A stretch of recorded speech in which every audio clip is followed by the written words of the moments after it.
Good afternoon, ladies and gentlemen, and welcome to the grand finale here of Season 1 of Series E Guilty Gear Strive. My name is Razzo. I will be your host tonight. Excited to be with you once again as we wrap up an incredible first season here for Series E Guilty Gear Strive. It has been a hell of a run, and with 15 weeks down, we just have one more to go tonight. So I'm super excited about that. Welcome to the show, everybody. Hope you are looking forward to a lot of fun action here tonight. For those of you that may be new to what we do here with Series E and all that stuff, I kind of want to break that down for all of you, okay?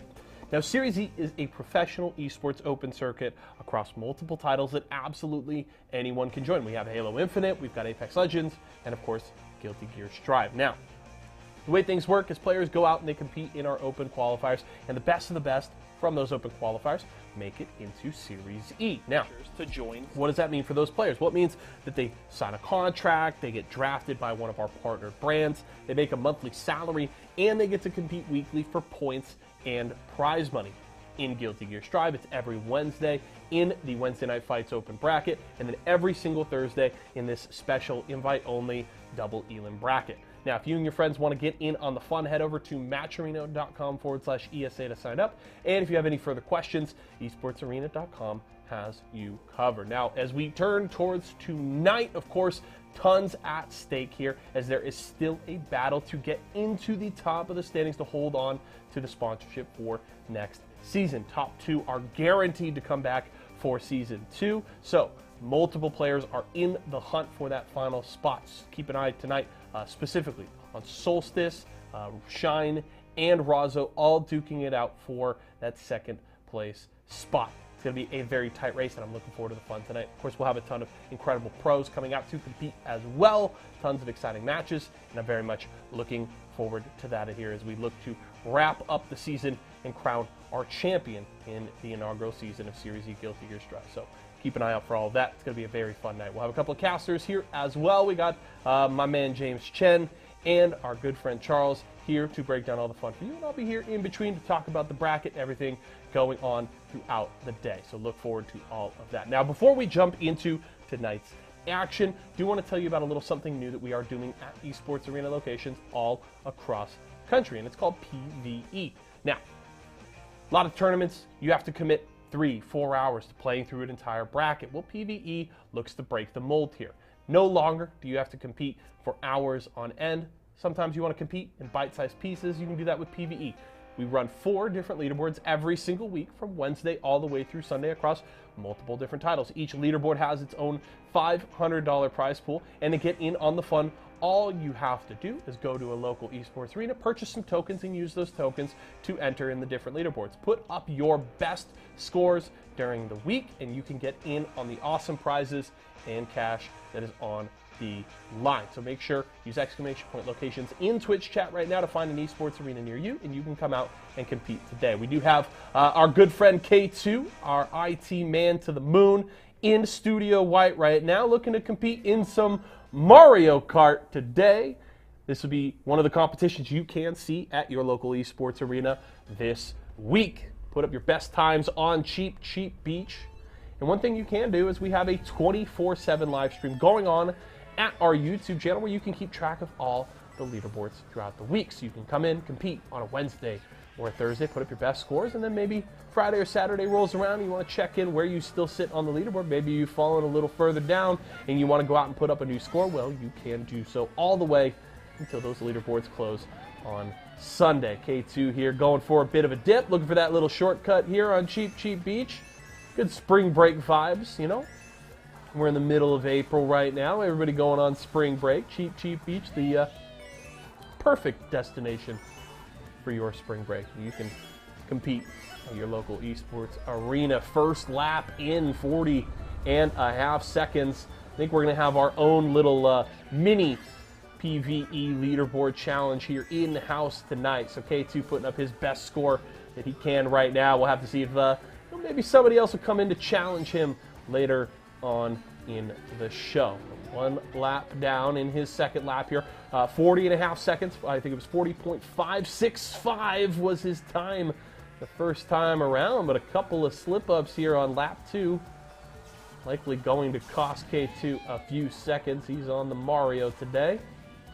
Let's see, approaching the end here. Lap is going to be slower this time around by just about a second, 41.651. So let's see if he can beat that time here on this final lap. Already up over a minute and a half total time, but he's got those 10 coins and he is speeding along the track here.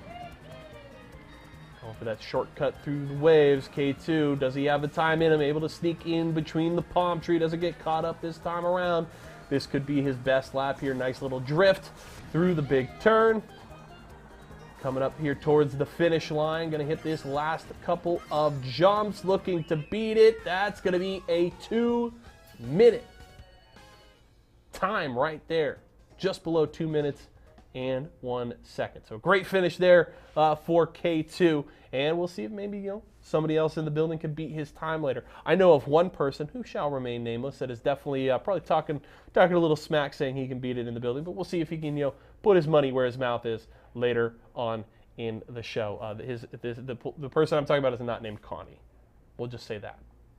But as we get ready for tonight, of course, again, exclamation point locations, go to an esports arena near you, compete in PvE today, win some cash, win some prizes, and certainly have a good time. So we would love to see you guys at a local esports arena very soon. Now let's turn our attention back to what we're here for today, and that is Series E Guilty Gear Strive.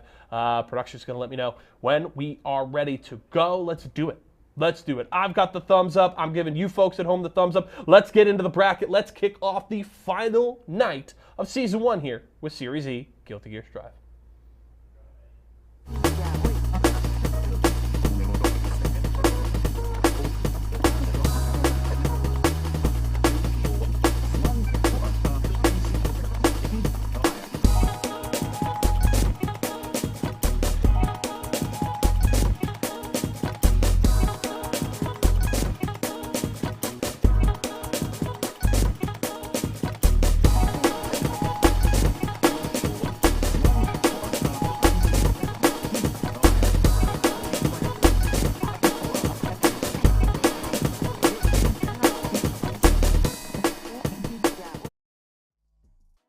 This journey has been here for a few months already, but we are now here at the finale of Season 1 of Series E presented by Esports Arena for Guilty Gear Strive.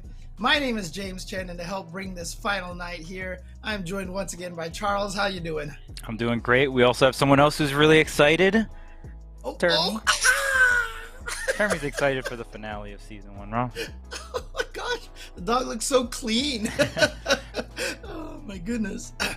Oh, puppy. Anyway, we're getting distracted from Guilty Gear here by cute animals and such, and Mario Kart, by the way, because watching that, and we were just kind of saying, man, there's just too little time for as many games as we want to play. But all these players here this week, I mean, we've got like the creme de la creme of players here. Hotashi wasn't here last week, but he's definitely back this week to try to claim the final week.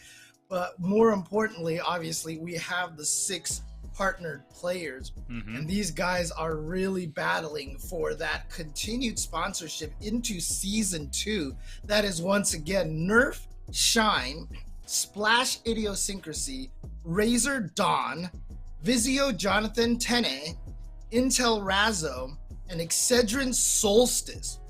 Those are the players that are battling for that. But if you look down here, Hotashi, Supernoon, Daze, who finished really, really high, I think 3rd place at Arc Revo, Umisho, who has just been blowing everybody up at Wednesday Night Fights, Bean, the Chip Extraordinaire, Adventure, the Jacko Extraordinaire, the Veteran Flash, Diaphone, maybe coming back with some more Testament action, Stealthy and Bedoofus rounded out, but that is a loaded lineup here. Yeah, it's crazy when you look at the invited players. I don't know if we have any duplicates of characters, depending on which character Diaphone plays. I'm assuming Diaphone on the Testament. I'm not too sure if Supernoon is also going to go Testament for this tournament, obviously known for his Ramlethal. So, yeah, I mean, just look at the character diversity just within the invited players itself. It's going to be quite a wild ride. We're going to see a bunch of different character matchups, which I'm super excited for. Daze going to be on the Giovanna, something that we don't see too much in NA. So, in other regions, we see Giovanna being a very popular pick, but not in NA. So I'm really excited to see all these, just the top level talent, and almost like look at all the top representation of each character we have for North America. So definitely going to see it out. But look at this. Right here. Jonathan Tene, the throne, the gap is large, 360 points. If Jonathan just goes 0-2 today and Shine wins the tournament, I don't think we have any game show double point stuff going on. Nope. So, at least here, Series E, Season 1, there's when you got to lead, you got to lead. Yeah, and Jonathan Tene is going to take first place, and rightfully so. Been by far the most consistent player, finishing in top 3, top 4 week after week after week. Second place, Arc Revo. And Shine, who had a big lead at one point, seemed like he was running away with it, a little bit at risk here of dropping out of second place. Again, it's only the top 2 players, and Shine has had a couple of weeks recently where he did go 1-2, I believe. And he has to face a Ramlethal in first round here against Supernoon, which I know is not a matchup he likes. But you can see he's only 25 points ahead. And remember, it's 50 points for first place. So if Razzo or Solstice here, even Solstice can tie it up with Shine. Not sure what our tiebreakers are.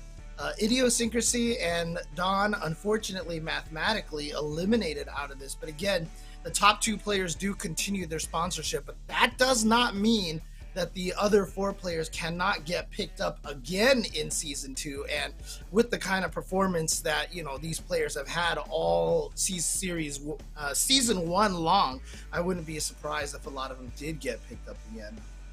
And of course, the standard rule set here, double elimination, default settings, you know the gist if you've been watching this entire time. Of course, the counter pick system as well. Don't have to worry about the new character not be playing because Testament was allowed last week. So, like we mentioned earlier, top 2, the most important rule is top 2 players in that point system we just mentioned are going to keep their sponsorship for the next season. But even if you don't keep your sponsorship, the other players will be battling it out for the sponsorship for Season 2. Because having a sponsor for an entire season, is definitely worth the grind and worth competing for. It's just such a big deal here for the FGC. And of course, the prize distribution, $300, $150, and $50. So total $500 every week. That's a lot of guap. So we're going to get into this bracket here soon. And man, this one is very stacked. And like we mentioned earlier, there is a possibility for a tie. Solstice would have to get pretty much first place, right? He would have to get first place. Yeah. And Shine would have to finish basically 1-2 or something like that again. Right. So, but I mean, again, just, the tournament season is upon us, right? Texas Showdown is coming up, Combo Breaker, Evo is coming up.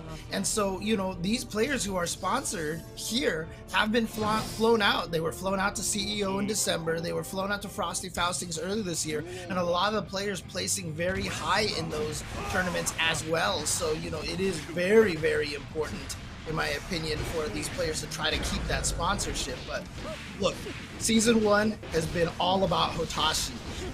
Hotashi has been ridiculous and won Arc Revo, clearly cemented as the best player in NA. Look at this start over here for himself, and a backdash as well. And Badoofus, I think this is the first time we've seen Badoofus here in the Series E tournament, but also rocking the Giovanna as well. I see from the chat mentioning Badoofus from Arizona, so a lot of people here cheering on Badoofus as well. Yeah, it's a rough seed to get here going up against Hotashi, but I've seen Hotashi go down to losers round 1, so definitely not definitely a possibility here for Badoofus. But Hotashi already looking very strong this game number 1, almost sealing this out. Just a sliver of life left, and the 2S will finish it off. The perfect Hotashi with a dominating game number 1. Yeah, again, Hotashi, I remember when Daze played in this tournament. Obviously, Daze had to get DQ'd because of the internet connection at some point in time, but Daze did beat Hotashi in this tournament, sending Hotashi to losers bracket first round with that Giovanna. And then Daze, if I'm not mistaken, also beat Hotashi in the round robin of Arc Revo at the start. Of course, again, in the end, Hotashi ended up winning anyway. So only a temporary setback for Hotashi, as is per usual for him. Yeah, both characters having really good 5Ks. You see Hotashi use it a lot, especially right into the Beyblade afterwards, or the stomp. Ooh, the reversal throw. And how many times has Hotashi really hit that that backdash on the grab there to get that corner reversal? I like the YRC against the Beyblade, because that Beyblade is such a scary move, so he wanted to build a little bit of space and defense, but you can see this, Hotashi right back in there. Throw, OTG, Hotashi, 1 round into game number 2.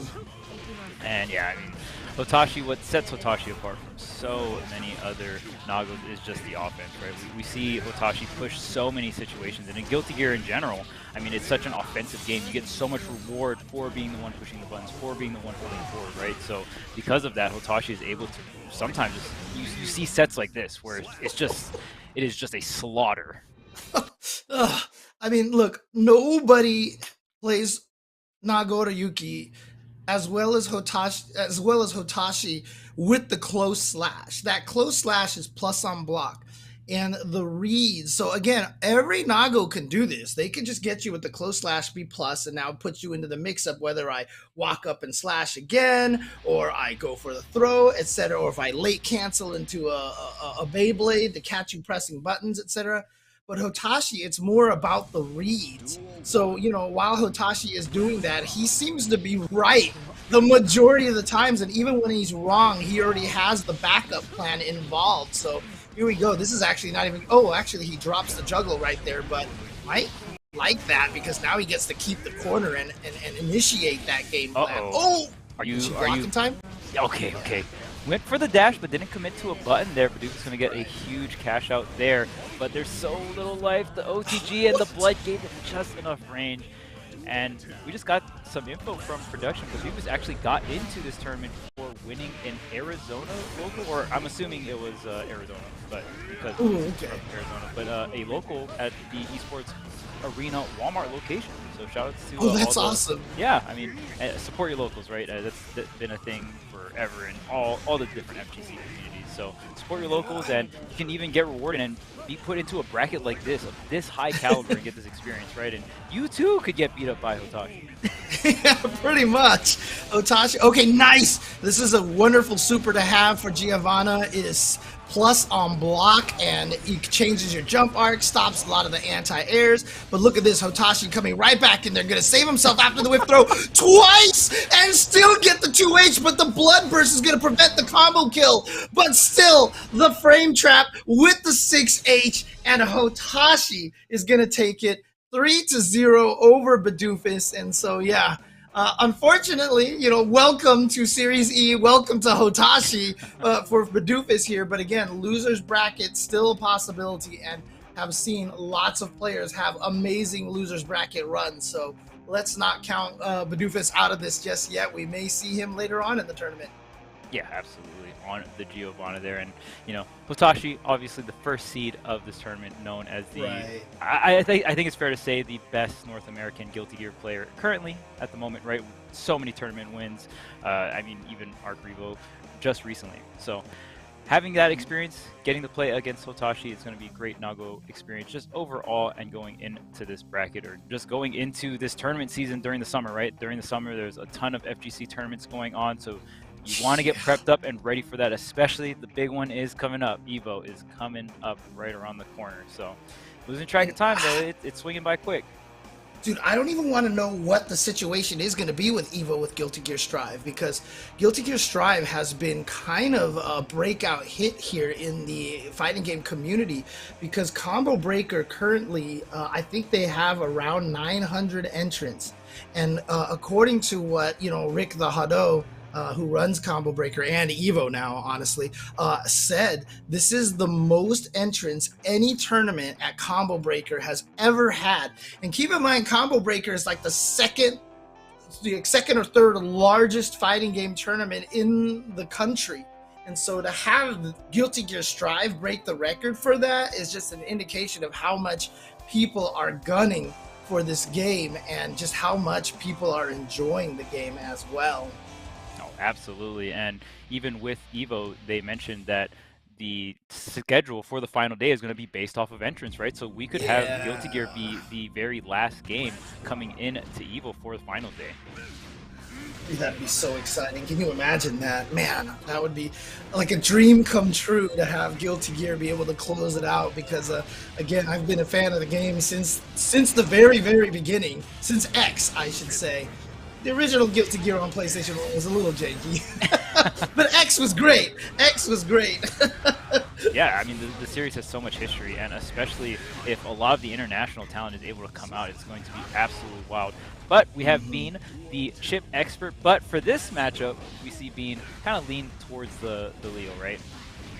Yeah, he's been using Leo. I mean, last week, remember, we saw him use Leo a little bit as well. I think was it Soul or was it Ramlethal as well? I don't remember right now which one that he played Leo against, but it's not a bad idea to have this character as kind of like a backup. Obviously, Leo, a very strong character, largely considered top 3 by a lot of the Guilty Gear experts out there. So having this character out, as a backup to your chip, I mean, that's kind of terrifying when you think about it. Oh yeah, absolutely. Especially when you have just having chip in the pocket, or usually opening up with the chip in general, right? And then just having Leo for the bad matchups here, and being going to go ahead and take it over Solstice. And we were talking about how much pressure is on Solstice, right? You essentially you're kind of almost in the running, but the stars have to align for Solstice to tie things up for second place. And with that game number 1, I think Bean's trying to prevent those stars from lining up. Yeah, and honestly, for Solstice, though, it has been such an awesome journey to watch because, Solstice was generally around like second to last place for most of the season. And it was really late in the season when Solstice started to pick up some steam and really, I mean, to be at the point where he could even tie for second place is really indicative of just how much Solstice has, just I don't want to say improved because obviously Solstice was amazing at the start, but how much of the clutch and the higher level play that he's been able to attain late in the season. So it's been really awesome to see Solstice here. It's so cool that he's still in the mix of things at the very end, mathematically not eliminated. Right, and we saw Solstice kind of have that breakout performance at Frosty Falcon getting top 8, right? And then from that point, Solstice really started bringing the heat here in the season 1 of Series E, and really just starting to get consistently in these top 3s, top 5s, and getting those points. Yeah, well, Bean says, I don't care. I'm going to take this over Solstice. He has a 1-game, 1-round lead right now, and he seems to be doing pretty well for himself. We've seen the kind of pressure that Bean can put on with Chip, and then you now put him in the hands of, a character like Leo who just has offense for days. Oh boy, this is a good start for Bean, and Solstice is really going to want to try to take these next 2 rounds to not go down 0-2, not put yourself with your back against the wall right away. Here's RC, right? We get the combo on the wall. We're not going to go for the wall break here. Definitely a common strategy here, and wow, okay, the air grab is going to switch things up here for Bean. What a call out here. Solstice kind of getting punished for not breaking that wall, right? I mean, just getting that reversal situation, so you're not going to have that positive bonus, but still able to seal it out. Yeah, calling out the wake-up flash kick, able to punish that. No burst available for Bean, so that was it. That was, the do-or-die moment for him right there. Gets the anti-air, but a burst from Bean, and I like that too because, I mean, a burst from Solstice because it happened to be kind of a side switch situation, so Solstice did manage to get the corner, but look at this, Bean fighting his way out already, getting Solstice down to just a tiny chunk of life. Still in the corner here, finally finding an opening, finding a situation to swing out, gets the counter hit, not going to be next to the wall, and right here, Bean just fighting for positioning and gets the center. And that is one of the things about Solstice's play. I've noticed this in the past few weeks. He's definitely more willing to toss out swords mid-screen for small combos, and I'm wondering if that might be one of the things that's kind of accidentally holding him back a little bit. But look at this. He baits out the flash kick, so he's going to be able to get this round. Nicely done by Solstice. There we go, and he ties it up 1-1. knowing when to call those flash kicks out. Both rounds in that game was pretty much the main thing that happened, was calling out that flash kick. Just making your opponent feel like, making it look juicy, right? Just making those situations look absolutely juicy. It's like popping the red RC and just going right into block to bait the burst, right? Because in terms of getting the maximum value from your burst, you always want to get the max value. If you can get a side switch, if you can keep your corner pressure going, right? If you can also burn 50 tension at the same time. Oh, yep, safe jump timing this time.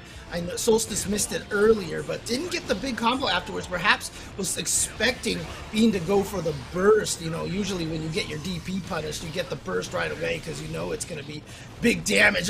Not baiting out the flash kick this time. Nice chicken block on the overhead from Bean. Okay, the spacing coming through here.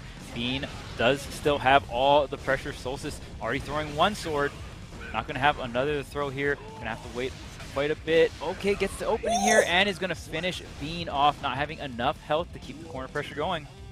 Dude, he empty jumped into crouching dust and comboed that into the Rekka. What a decision right there. I mean, you would normally be scared like after the empty jump that the opponent would come in there, but you know, he didn't swing in the air. Probably realized Bean was scared to dash in there right away because of the good jump attacks from Ramathal. And look at this, Solstice now gonna get the wall splat, the wall break, and now he is just one chunk of life away from taking a 2-1 lead over Bean.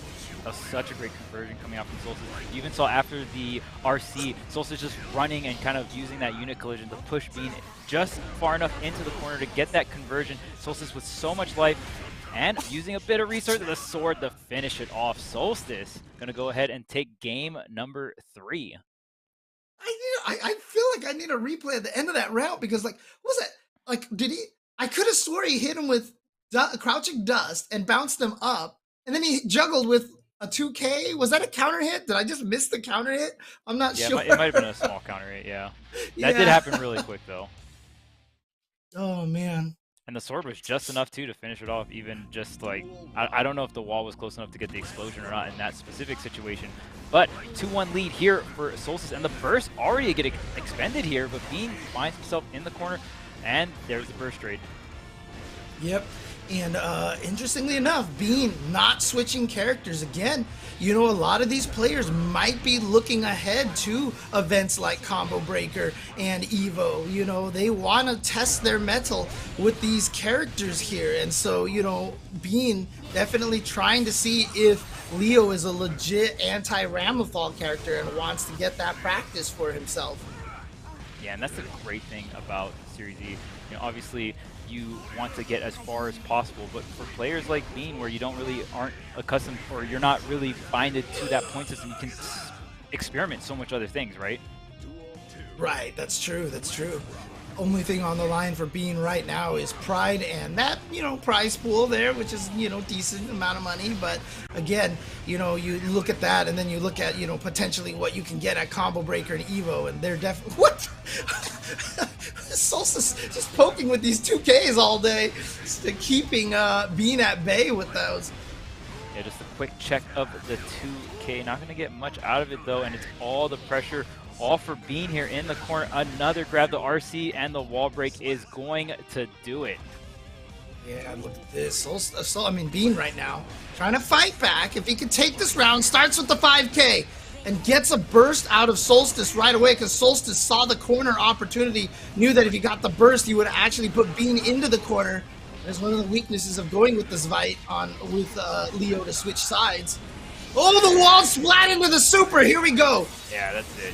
Your life bar is melting off of that. And I love Bean using the OTG 2K just real quick just to kind of push his opponent into the corner there. And those kind of situations, even if you want to do something like a wake up super, it's just you have to be so fast with it, right? It just puts your opponent in a situation where it's like, pick an option right now. And that kind of pressure is so tough to deal with.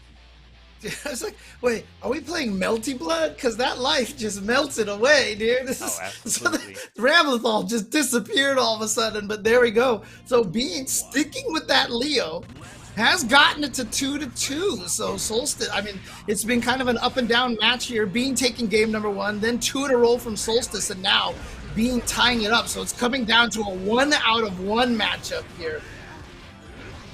Okay, here's the grab, and man, this set was looking real good for Solstice, or no, for Bean earlier on, and now Solstice kind of bringing this black, clawing it back to game 5 here. Yep. And now, oh, okay, too far away for that. Okay, got the hit out of the air, so the Rekkas weren't going to be able to combo off of that. Look at him dashing all the way in there, going for another throw, but this time Bean actually techs it, gets the hit. Who's going to take the lead here in the final game? Not fast enough for the whiff punish. Here we go. RC to keep the pressure. Caught him low. I think that was Solstice trying to hit interruption buttons right there. Wow, okay. Trying to beat the flash kick.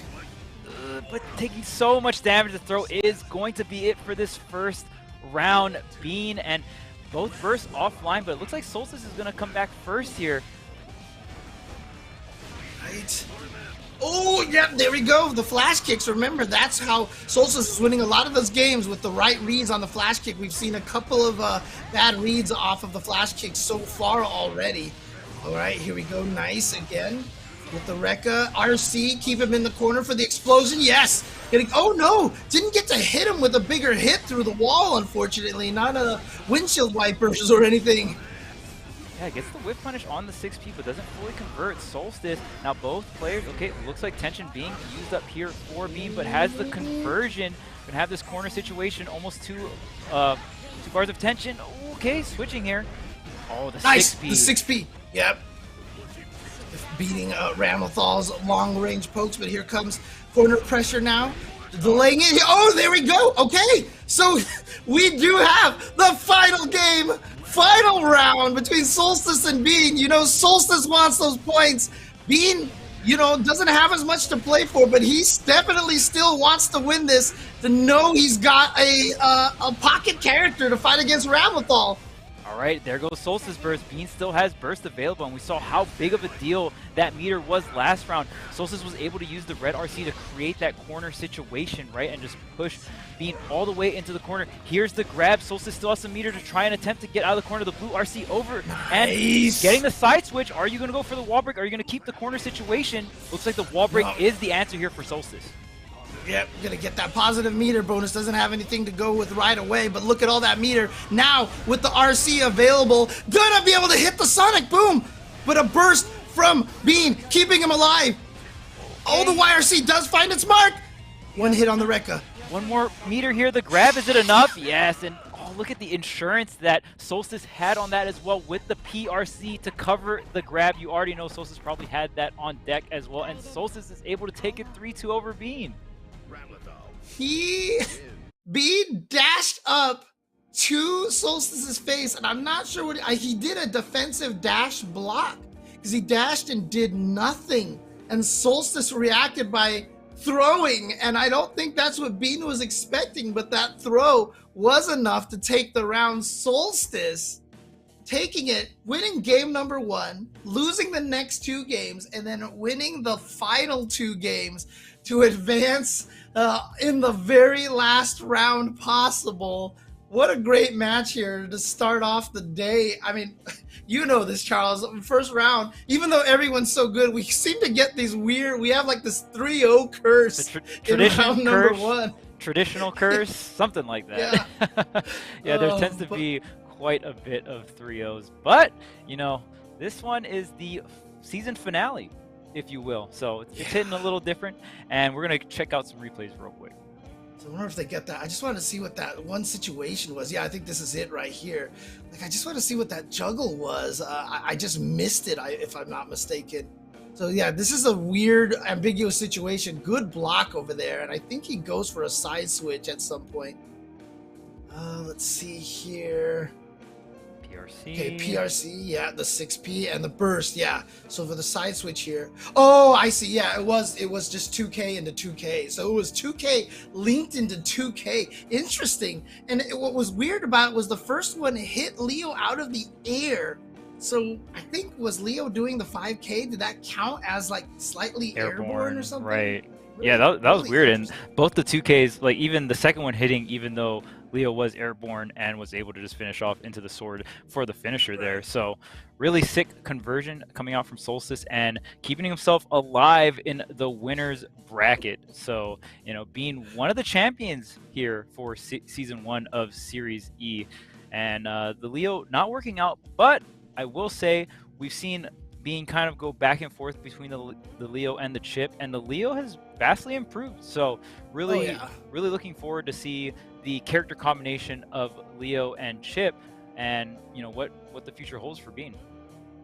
Yep, and just as a bit of information for the viewers at home, we are not going to show all of the winner side matches this week here. So Umisho has already defeated Dawn 3-0, and Stealthy has already defeated Idiosyncrasy 3-1.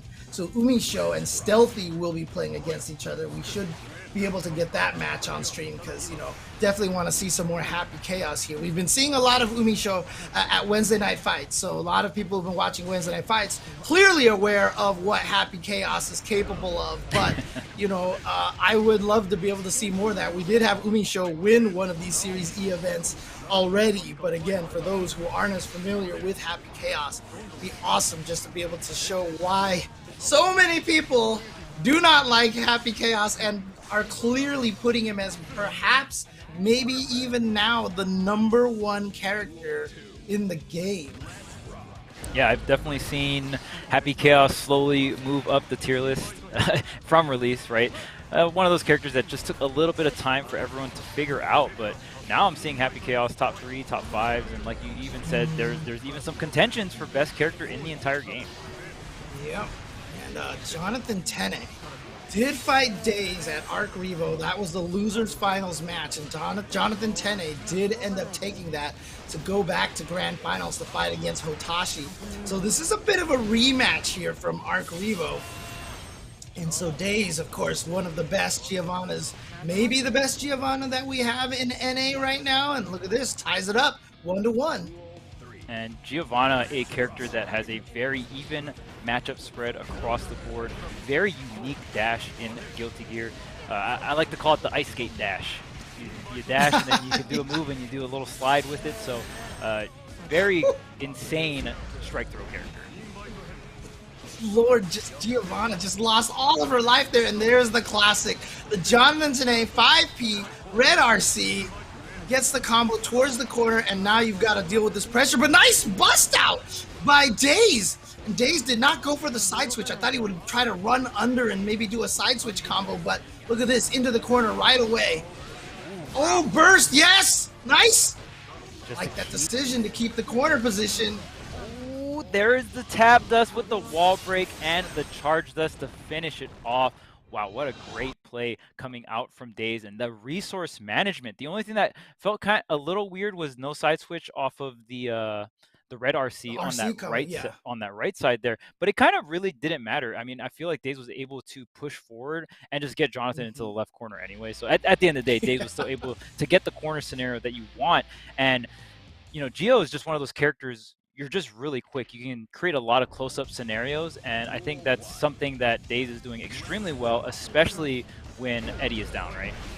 Yeah, and you know, man, Giovanna is just one of those characters that once she gets in, you know, the pressure is intense. Now, the thing about it is that Jonathan Tene has some of the best defense that we've seen, you know, even against some of the quote unblockable characters, you know, where the mix-ups are basically unseeable.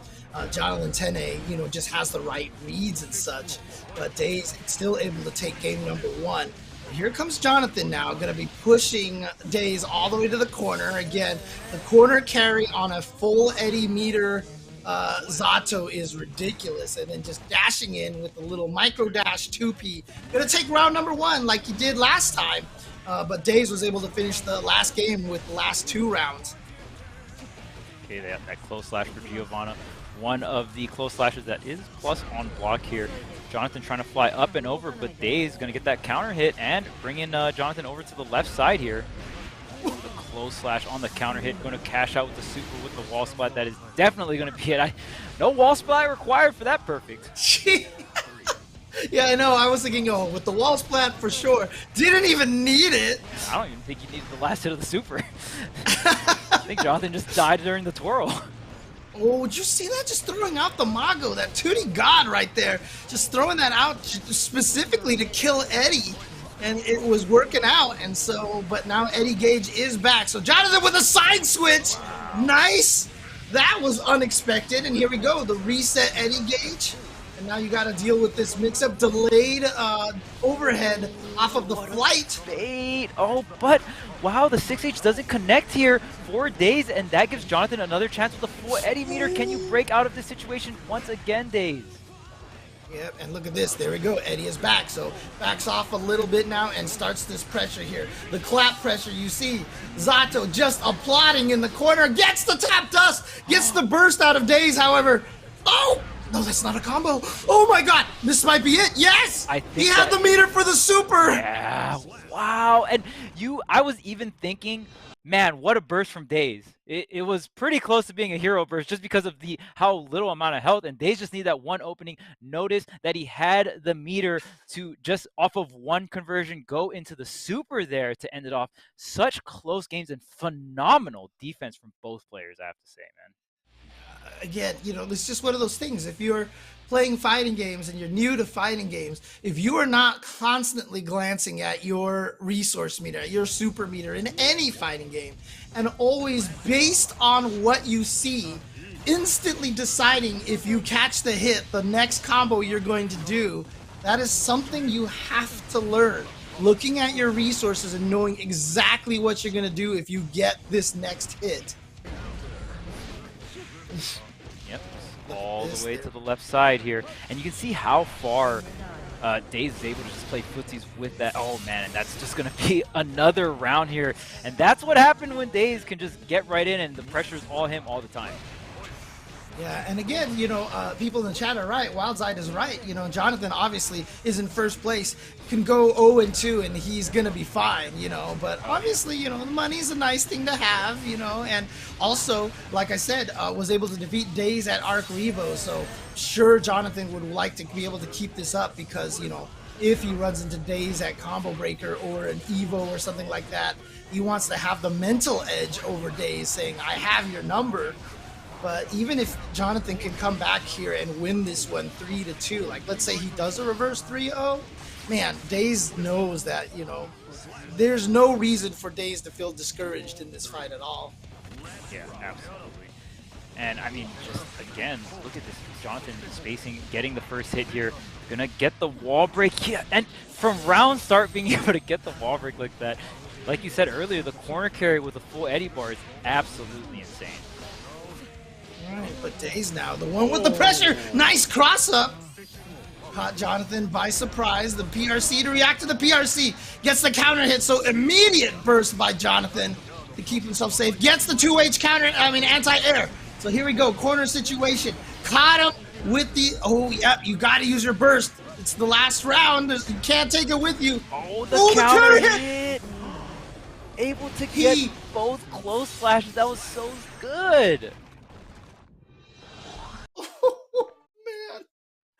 Again, Daze with the comeback off of the last second burst.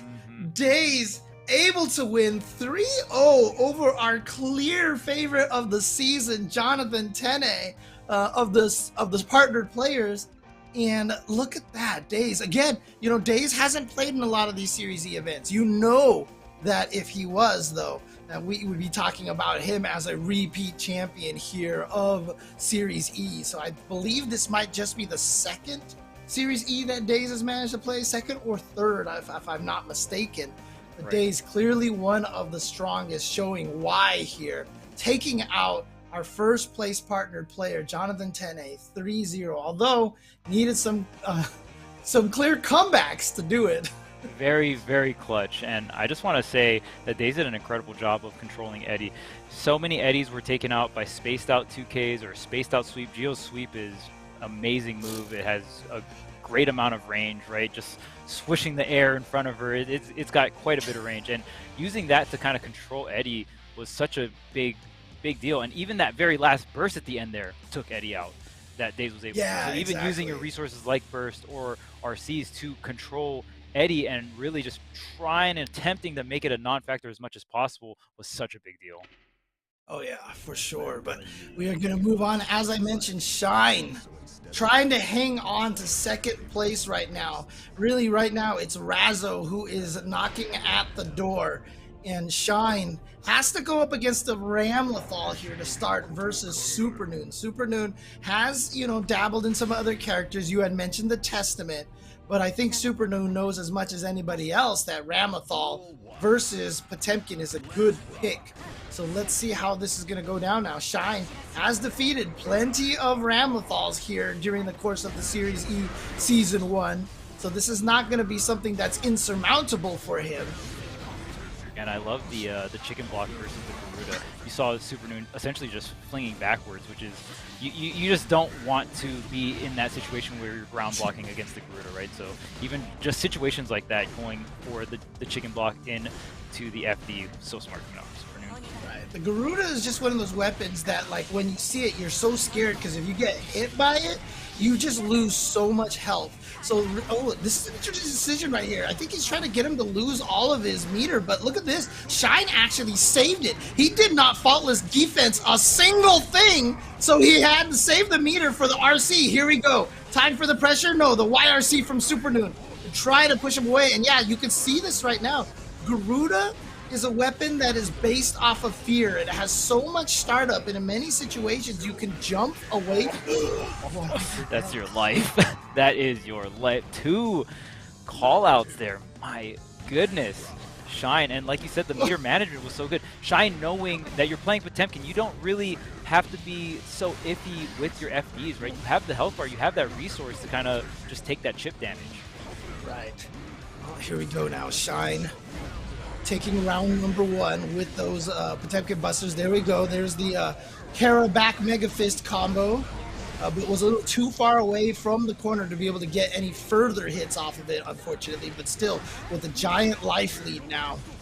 Plus frames, yeah, so back Mega Fist to get out of there. I don't see a lot of Potemkins use the butt splash cancel in the special moves on landing. That was one of the buffs that Potemkin got. I don't see Shine use that a lot, so but it is something that's possible.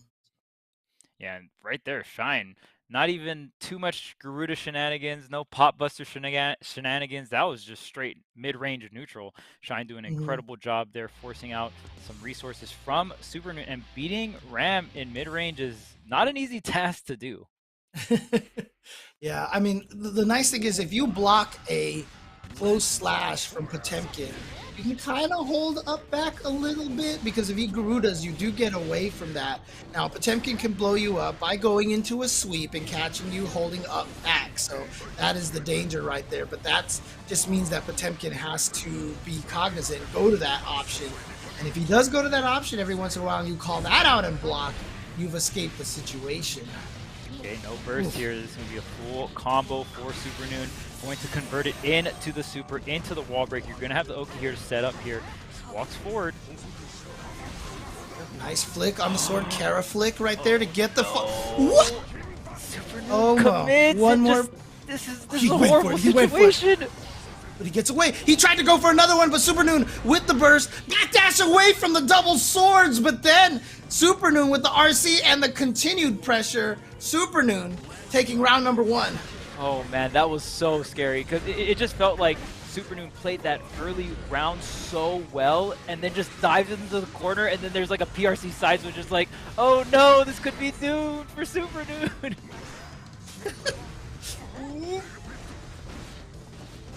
Oh, Kara forward Mega Fist, I believe that was. Here we go, gonna get the explosion off of here, gonna get the super. This should be enough to kill, especially because he had the meter with a PRC to add some extra hits. Nice. Yeah, I mean, that's the definition of custom combo right there. Your super's going off and you can just start swinging around, but obviously Supernoon doing that just because Potemkin, definitely the character with one of the highest guts and one of the highest health pools in the game. I think you've said it before, second overall in terms of overall calculation, right? Health in the game, because you got to calculate guts, all the damage modifiers and stuff. It gets complicated. Nerf Nago's health. Nerf Nago's health. Make Potemkin number one. Number one. I mean, no, I'm just he is kidding. the largest character, so by that logic, for sure, should have the most health, right? Exactly. Oh man. And I think you could probably get away with getting everyone on board to nerf Nago's health, but I don't think you get everyone on board to increase Potemkin. All right, there we go, the anti-air. And now we got the sweep into the Rekka. Yep, just gets the one hit. And now, yep, you got to deal with this pressure. But going for the throw again and doing it back to back. Yeah. Super Noon just calling out. And what a mix-up right there with the last second backdash for the overhead. Super Noon right now with all the right reads against Shine. There you go with a perfect. And not even using the burst Shine, it is looking rough here for Shine in this that first round of game 2. Just so hard, just expending the burst, getting perfected as well. The burst is available, but I mean, is it going to be enough? Gets the IB and the flick not going to come out in time for the sword here. Going to go for another wall break with the super. And he has the RC available for extra hits as well. Look at this. Wall splat, wall splat, wall splat. Nicely done. Still not enough to kill, but basically working. Was that a double perfect? It was Super Noon with the double perfect against Shine. Yeah. That is brutal. Right, and I don't think the burst was used the entire round for Super Noon. So that I don't know if you can get like an even more clean perfect. Obviously, you're probably going to burst when you get hit or something or whatever, right? But yeah, the fact that Super Noon pretty much didn't even have to burst to get that perfect in general is just wild. Back to back even. So we'll see. I mean, at the end of the day, a game win's a game win. So we'll see what Shine can do. Already starting off a lot better this game number 3. Got more damage than he did in the entirety of the previous game. Oh my god! Just a raw defensive pop buster calling out Super Noon coming forward. Okay, so maybe now Shine saying, I have the reads. And you see right there, the close slash into the sweep from Shine. Just like I said, Super Noon had been jumping out of the Garudas, so he went for the sweep that time. But since Super Noon read that, he was able to get away from the mix-up for free just by blocking the sweep. Uh-oh. Well, hopefully that was, oh, okay. All right, back to that. They're like, okay, we're good, let's go. Back to the nooch, back to the nooch. Yep. And we saw Shine try to go for a grab or a pop buster there earlier, even though the health was very low. And we definitely explained the mentality behind that, right, as the Potemkin player. Okay, gets the connection on the 2K, but didn't believe. Shine trying to find himself out of the corner of the burst, and Super Noon really wants this first round. Burst still available here for Shine. So with the safe jump gets the hit. Here we go. Yeah. Oh no, too far away for the 2H to hit. Gets him with the sweeps. Stays out the burst or something of the sorts? Not sure. Here we go. So Super Noon defense just gets out of there, backs away, can't even take a single hit of chip, but gets the connection right here out of the air. Shine does get the burst at the last second. Is it gonna pay off? Nice FD to prevent the chip damage. Again, going with the sweep, but I think Super Noon either tried to challenge or didn't have the FD up in time. Got killed by the Mega Fist. And that's such a tough situation to be in, especially the fact that Shine had the RC to keep the pressure going, right? And that burst is going to be used on Shine's end, and it was worth it. Waiting to the very last second, you could tell Superman was trying to bait it the entire time. Nice sword, I love that. Just to keep it so that Potemkin can't do anything. That's some matchup knowledge right there. Seeing the raw Aegis reflector, essentially. That's what I always call it, because that's what it makes me think of. Oh, what a bait on the burst! Oh, that is done. All right, so Shine just evening things back right up here, 2-2. And man, this is definitely a Series E tournament to go into the books. A second game 5 in our, I believe this is still round 1 winners, if I'm not mistaken. Yeah. Look, wow, that's gotta be a record. Both Solstice and Shine know what's at stake here. They know what's at stake. So these guys are playing their hearts out right now. They want to get those points. And again, if Shine, who had a 25-point lead over, Raz, it was a 20 or 25-point lead. But if he can get, pretty high up enough, all he needs is 30 points. And that means that if he does have the 25-point lead, if he gets 30 points, then there's no way for Raz to catch up. So if he can at least get to winners finals, he is guaranteed to be the second player to make it into Season 2 sponsored, continued by Nerf. Oh! Man, what a way to start round off. Finishing it off with the pot buster and so much damage there. And look at this, Shine has the burst available as well. Yeah, and again, Super Noon, remember with that double perfect, he was looking so solid here against Shine, but now Shine is the one with match point first. Oh, Kara Ford Mega Fist. Yep, and there you go. Super Noon jumping away from the Garuda. And like I said, as time goes on, you start figuring out a lot of the things that grapplers want to do. Oh, here we go, PRC in there. Keep the pressure. Didn't cancel the 6K because he knew Super Noon was waiting for the cancel. Oh, yep, you have to deal with that. A burst, though, from Super Noon. He is trying to take this round. He has to. No, but the back throw, just the regular back throw from Shine. And Shine is going to advance 3-2 over Super Noon. And he will have the right to fight against Daze in the next round of the winner's bracket. And we've seen Shine do this many, many times, this ride or die Potemkin. I think in all of the matches I've casted with Shine, I've only seen him go one other character once, and it was after like a grand finals reset, tried like 1 or 2 sets of the Potemkin. But usually, 99 out of 100 times you're going to see Shine going with the Potemkin, even if the matchup is looking really bad, even if the set is looking doomed. Back-to-back perfect. Super Noon did just back-to-back perfect him for the game number 2 win. So being able to have the tenacity to stick through that and really just conquer the matchup in the moment, in the set like that, very impressive coming out from Shine. Absolutely, and I'm really, excited to see Shine continue to move forward here. Obviously, I try not to be too biased with the Potemkin love, but let's go Potemkin! Let's go! Oh man, but okay, look, people I'm getting word they're sick of my bias. Let's get someone who's a little less biased. Let's throw it to Yeso and see what he has to say about this here. Hey, you know what? I'm all for the Potemkin love. All right, James, I'm here. I support it. Grapplers for the win. I'm about it. I'm a big Shine fan. I picked Shine, to win this season at the start, at the end of draft day. So, you know what? I'm here for it. But almost done with round 1 here on the winner's side. Tons to talk about there. Do want to start at the top. I didn't mention it, but I believe James and Charles hit on it. Bidoof coming into the bracket today. Just for context, Bidoof is a player that went and competed in our Wednesday night Guilty Gear brackets at the Esports Arena locations all across the country. One of the players that went out to compete. And the awesome thing about last night's bracket was that the player that came out of all of that was going to qualify and get a spot in tonight's bracket, and that was Bidoof. So Bidoof came out last night, competed with players all across the country at Esports Arenas, came out on top, and that is how Bidoof made it to today. So, of course, tough result there. Of course, you're coming in, you get seeded against Hotashi.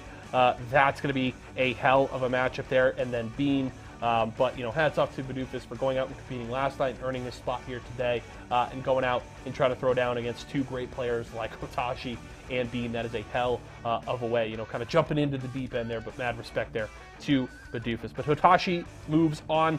Bean with a great set there, going down to the wire against Solstice. Solstice comes out on top. Feels like, a lot of those sets where they kind of come down to the wire, Solstice seems to feel so comfortable in those sets. When you get into games 4, games 5, you get into those real late rounds, seems like that is right where Solstice wants to be in those tight matchups and seems to come out on top very often.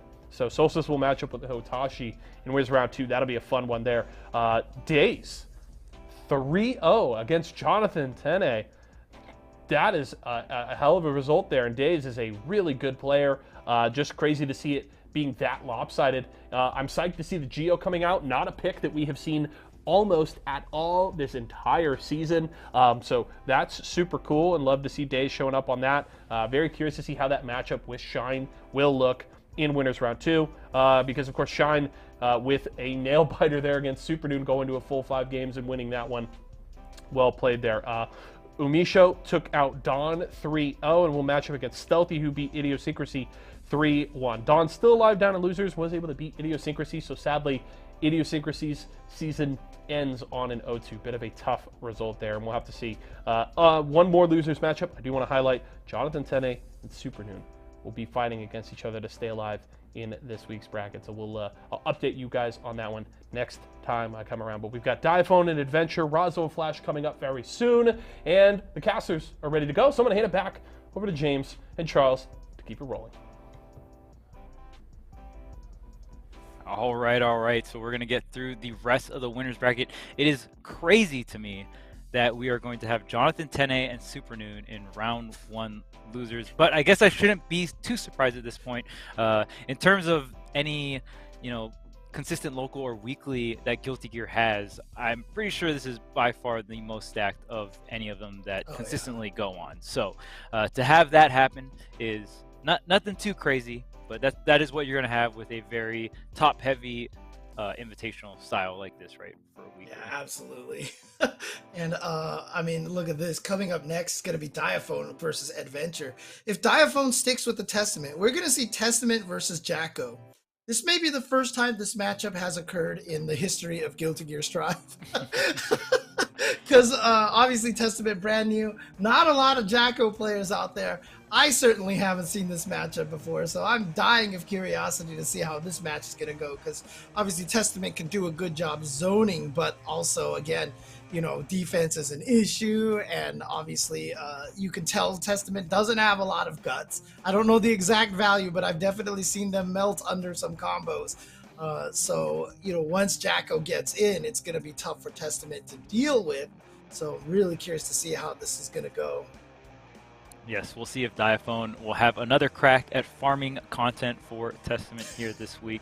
And you already know Adventure probably knows the matchup, probably played some online, and especially right when Testament came out, it's probably the only matchup Adventure played. So Adventure probably knows this side of the matchup, but I imagine if Diaphone is going Testament, this might be one of the first times or one of the few times that Diaphone actually has played this matchup, being Testament versus the Jacko, right? Yep. So really eager to see how this one's going to play out.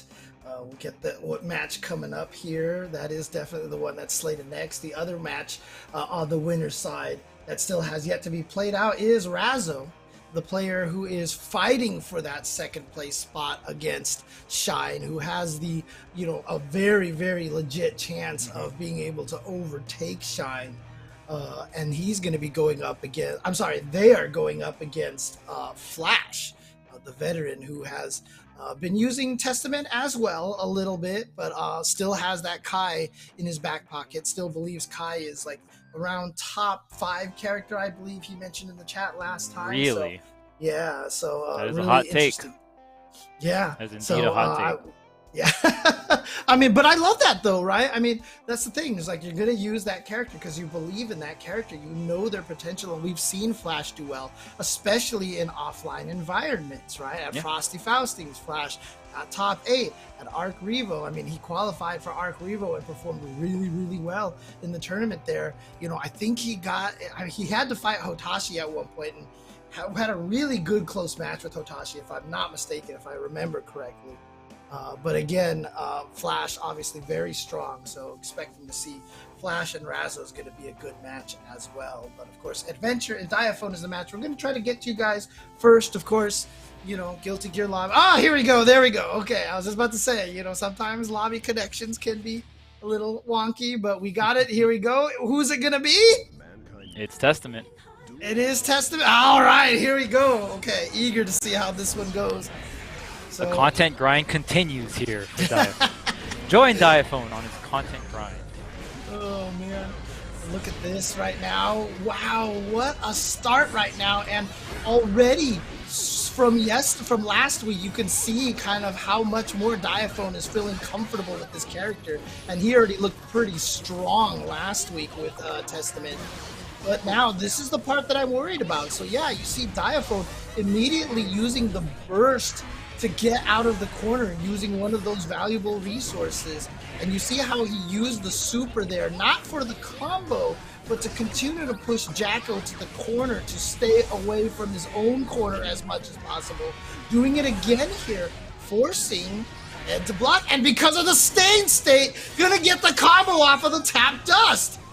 And I just really want to point out that Diaphone knows this character. I am seeing very specific Jacko counterplay, like to set up that situation before the wall break.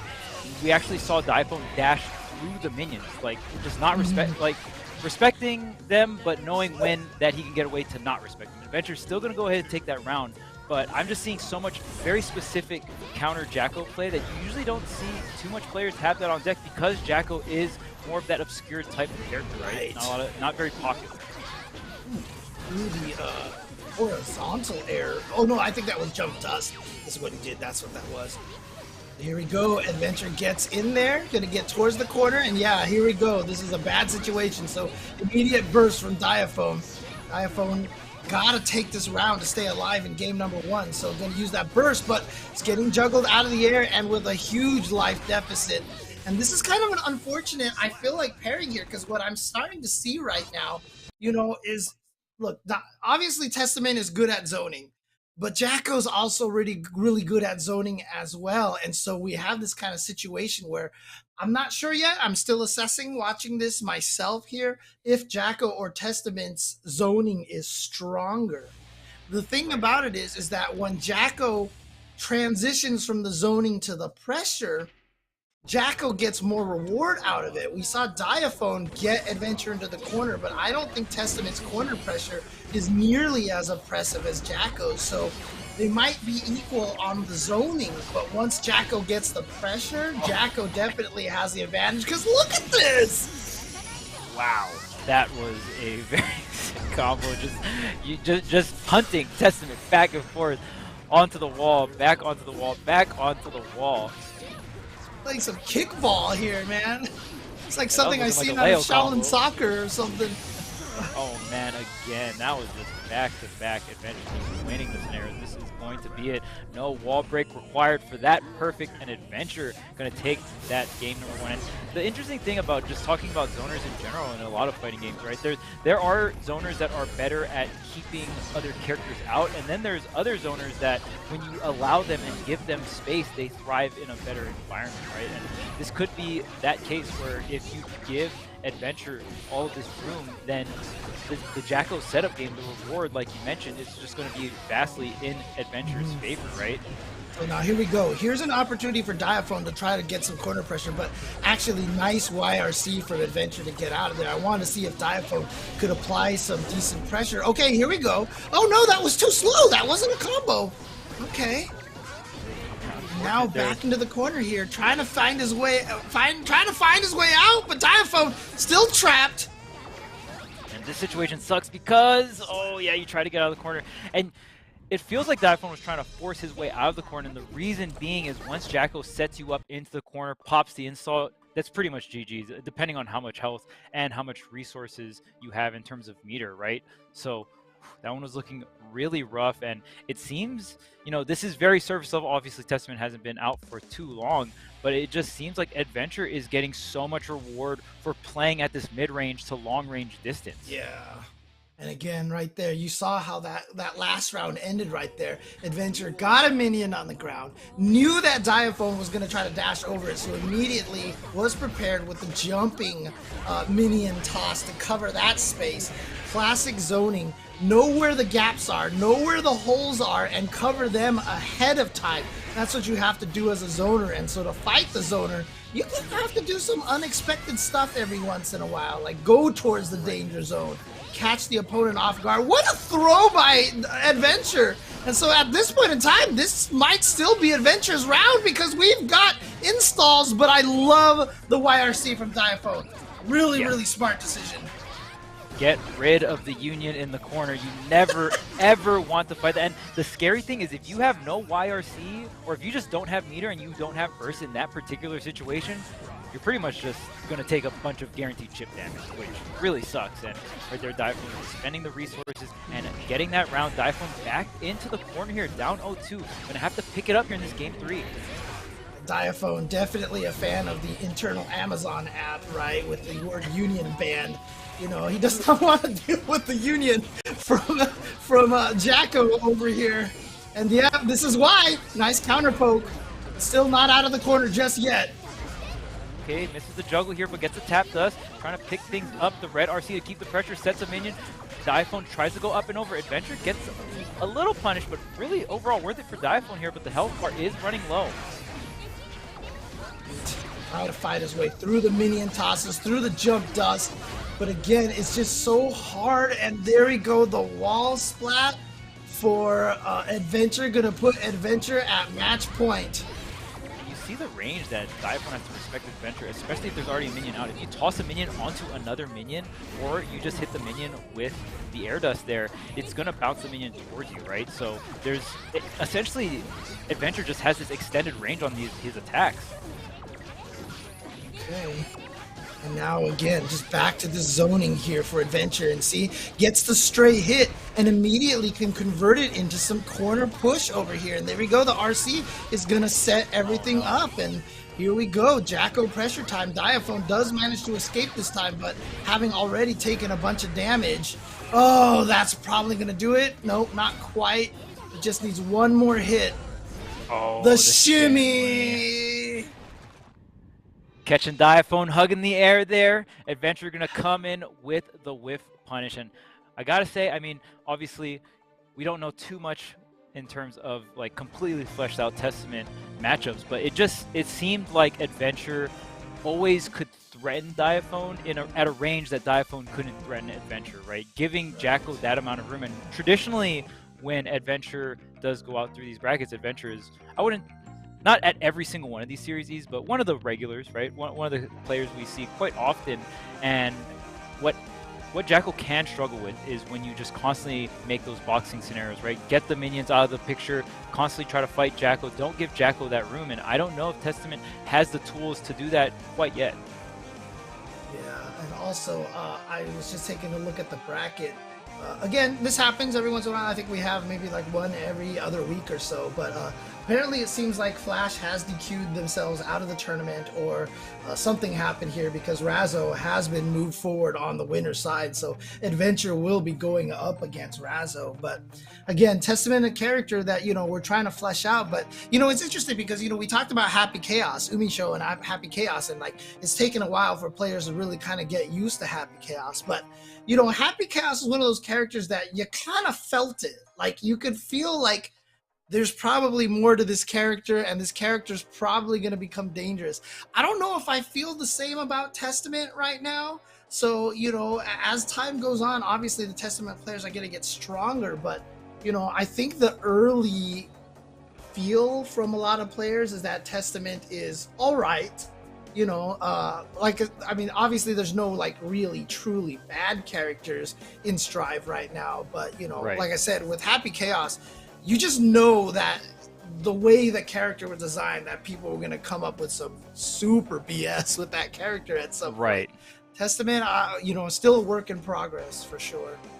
Yeah, just one of those setup characters. I think with Testament, it's not necessarily the things that we're seeing first impression wise, but it might be more messed up, like quote unquote messed up situations that Testaments can find out later on, right? Where it's like, okay, you know, off this setup, because just a very setup based character, right? You set up the little minion, you can teleport, the crow goes towards that area, right? You can set up the stain state. So I think once Testament players really figure out how to set up the best case scenarios where they can really start hedging their bets in a lot of situations, that's when we're going to start seeing the character really come to fruition.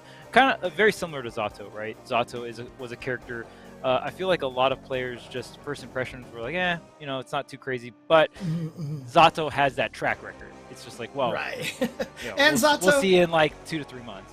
and Zato did get some nice buffs, so Very true. maybe Very true. maybe at some point in time, if Arxis does feel the need, maybe they'll actually throw in the buffs for Testament. But we'll see. Again, still very early, so I don't want to spell doom and gloom for Testament just yet here. But here we go. We are going on to round 2. Hotashi, of course, as we mentioned, the strongest player that we have here in Series E, perhaps in NA. But again, I mean, if the kind of person Hotashi is, I'm sure Hotashi is probably tired of us talking about him being the strongest in NA, because I don't think that matters to him. He really wants to be the strongest in the world. So he's not really concerned with the NA title. He wants to be one of the best in the world, and he's definitely proven that he's able to hang with all the best in the world. But, boy, I can't wait for the inevitable showdowns between Hotashi and Latif and, a bunch of the Asian players. I'm just chomping at the bit for stuff like that to happen at EVO, to happen at Combo Breaker. Oh, man. Oh. Yeah. The region to region is going to be absolutely insane with Solstice.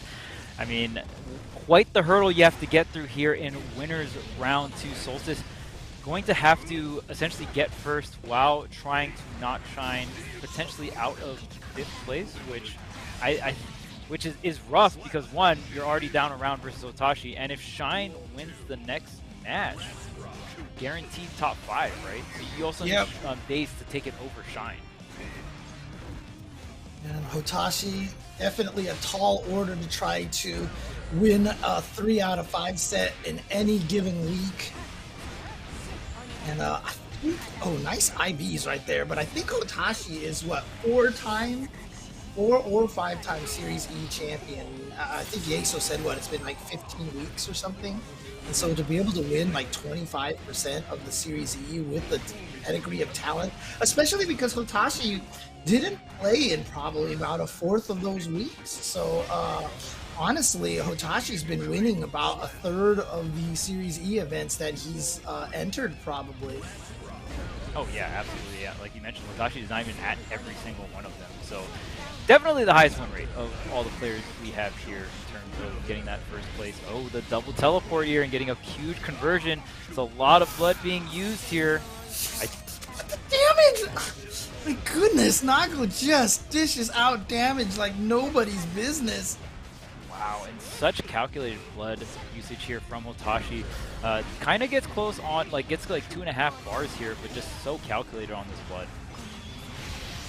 Oh, nice. Found the gap. Okay, Solstice here with an opportunity. Too far away for the explosions. Not going to get the wall break. So he's got to find a victory in a different way. And he manages to find it with the dash, jump, punch, punch, punch, punch, punch into the sword combo. So there we go. Look at this. Solstice. He wants those points. Yeah. He wants those points. It's a very important win. Like we said, Solstice, the stars have to align for Solstice. Solstice has to get first place, not even top 3, not even just getting in the winners finals. You have to get first place while Shine does not get into that top 5. And the crazy thing is, maybe Solstice, if Solstice had to fight Shine here in round 2 winners, that probably would have been a better situation, because it's kind of like the all or nothing scenario, right? Right. But against Hotashi, there's going to be so much damage. The dust, oh my goodness. And when you're able to start the wall splat with that 6H, you do so much damage. I think you survive. This is going to be close. I told you Hotashi is one of the best at that close slash game because of the reads, and you saw what he did. He just walked up and he stood there, and the 1 second that Solstice decided to hit a button is exactly when Hotashi threw out that slash. Oh my god, that was one of the craziest callouts, and yet here's Solstice trying to make the comeback. Oh, the super. I like the idea, but again, Hotashi with the read of the situation. Okay. Yeah, Solstice betting it all there. Hotashi going to get the punish burst available for both players here. 6H to get the OTG and get this corner situation. Solstice trying to fight out here. Slowly, Hotashi just blocking. Has a lot of blood to work with too, so... Oh, there's a counter on the teleport. Yeah, that 6P is just so good for fighting Ramlethal. One of the best 6Ps for that. Look at these IVs right now you see from Hotashi trying to stay close to Ramlethal, not letting her push the distance out. Nice counter with the 5P and a burst from Solstice. You even saw the conversion there. Great 5P for the anti-air, and then just going into the 5K and like just starting the conversion, forcing Solstice into the burst there off of just a 5P starter. No, he touched the button. Oh man, Hotashi found the gap, got the super, now just needs one more hit. The 6 again, like he could dash up there, he could throw out maybe, I mean, I might have been close enough for a close slash or something. 6H has a pretty decent amount of startup, yet Hotashi again reading the timing of Solstice, knowing exactly everybody has that breaking point. You walk in front of somebody and they're like, snap, Make a touch a decision. button. Yeah. And I swear Hotashi just has that timing. He reads that timing of his opponent so well. Going up to the face, throwing out a slow 6H, and finding the exact moment Solstice touched a button. Yeah, and you can catch jumps with 6H too. Not only, like, it does have quite a bit of startup, but just the size of that move is pretty large, and it starts, you know, in that upward scenario, so you can catch some of the jump startups there. A lot of his close slash and the 6H both have that, you know, benefit of covering so much of the vertical space as well. We counter hit jump slash, so he's going to be able to continue the slash chain on the ground. Here we go, RC for Solstice, going for the pressure, goes for the throw. I like that. I don't think we've seen Solstice go for that option just yet in that pressure situation. Back-to-back RCs for Hotashi, spending all this blood gauge to get to the corner. Okay, gets the 6H, gets the punish here. There's still a good amount of blood that Hotashi could use to get in. There's Beyblade, double Beyblade. Oh no, the blood burst! He wasn't expecting it. That's actually going to help Hotashi because he's going to get the offensive situation. But the counter poke from Solstice. Oh my goodness. And again, look, Solstice, I feel like he kind of put himself in that situation because he threw the sword mid-screen again. It's something that I noticed Solstice likes to do that a lot of Ramlethals don't do as often. Now, obviously, look, he's playing, I'm not. Solstice is a far better player than I am, you know, so, but it's just an observation of mine that I find very interesting that Solstice likes to do that. Oh my goodness, this character has so much health. Finally, the sword will come in with the perfect, but you already know, even with that much of a health lead, you've seen the damage output Hotashi has on Nago. And man, even like that past situation too, I think it was really good patience because after the blood burst, Hotashi can't teleport, right? So because of that, the strike throw, especially after Hotashi goes for that much pokes, the strike throw threat isn't really there as much. So amazing patience from Solstice playing out that, you know, not the last round, but the round before that, playing very patient.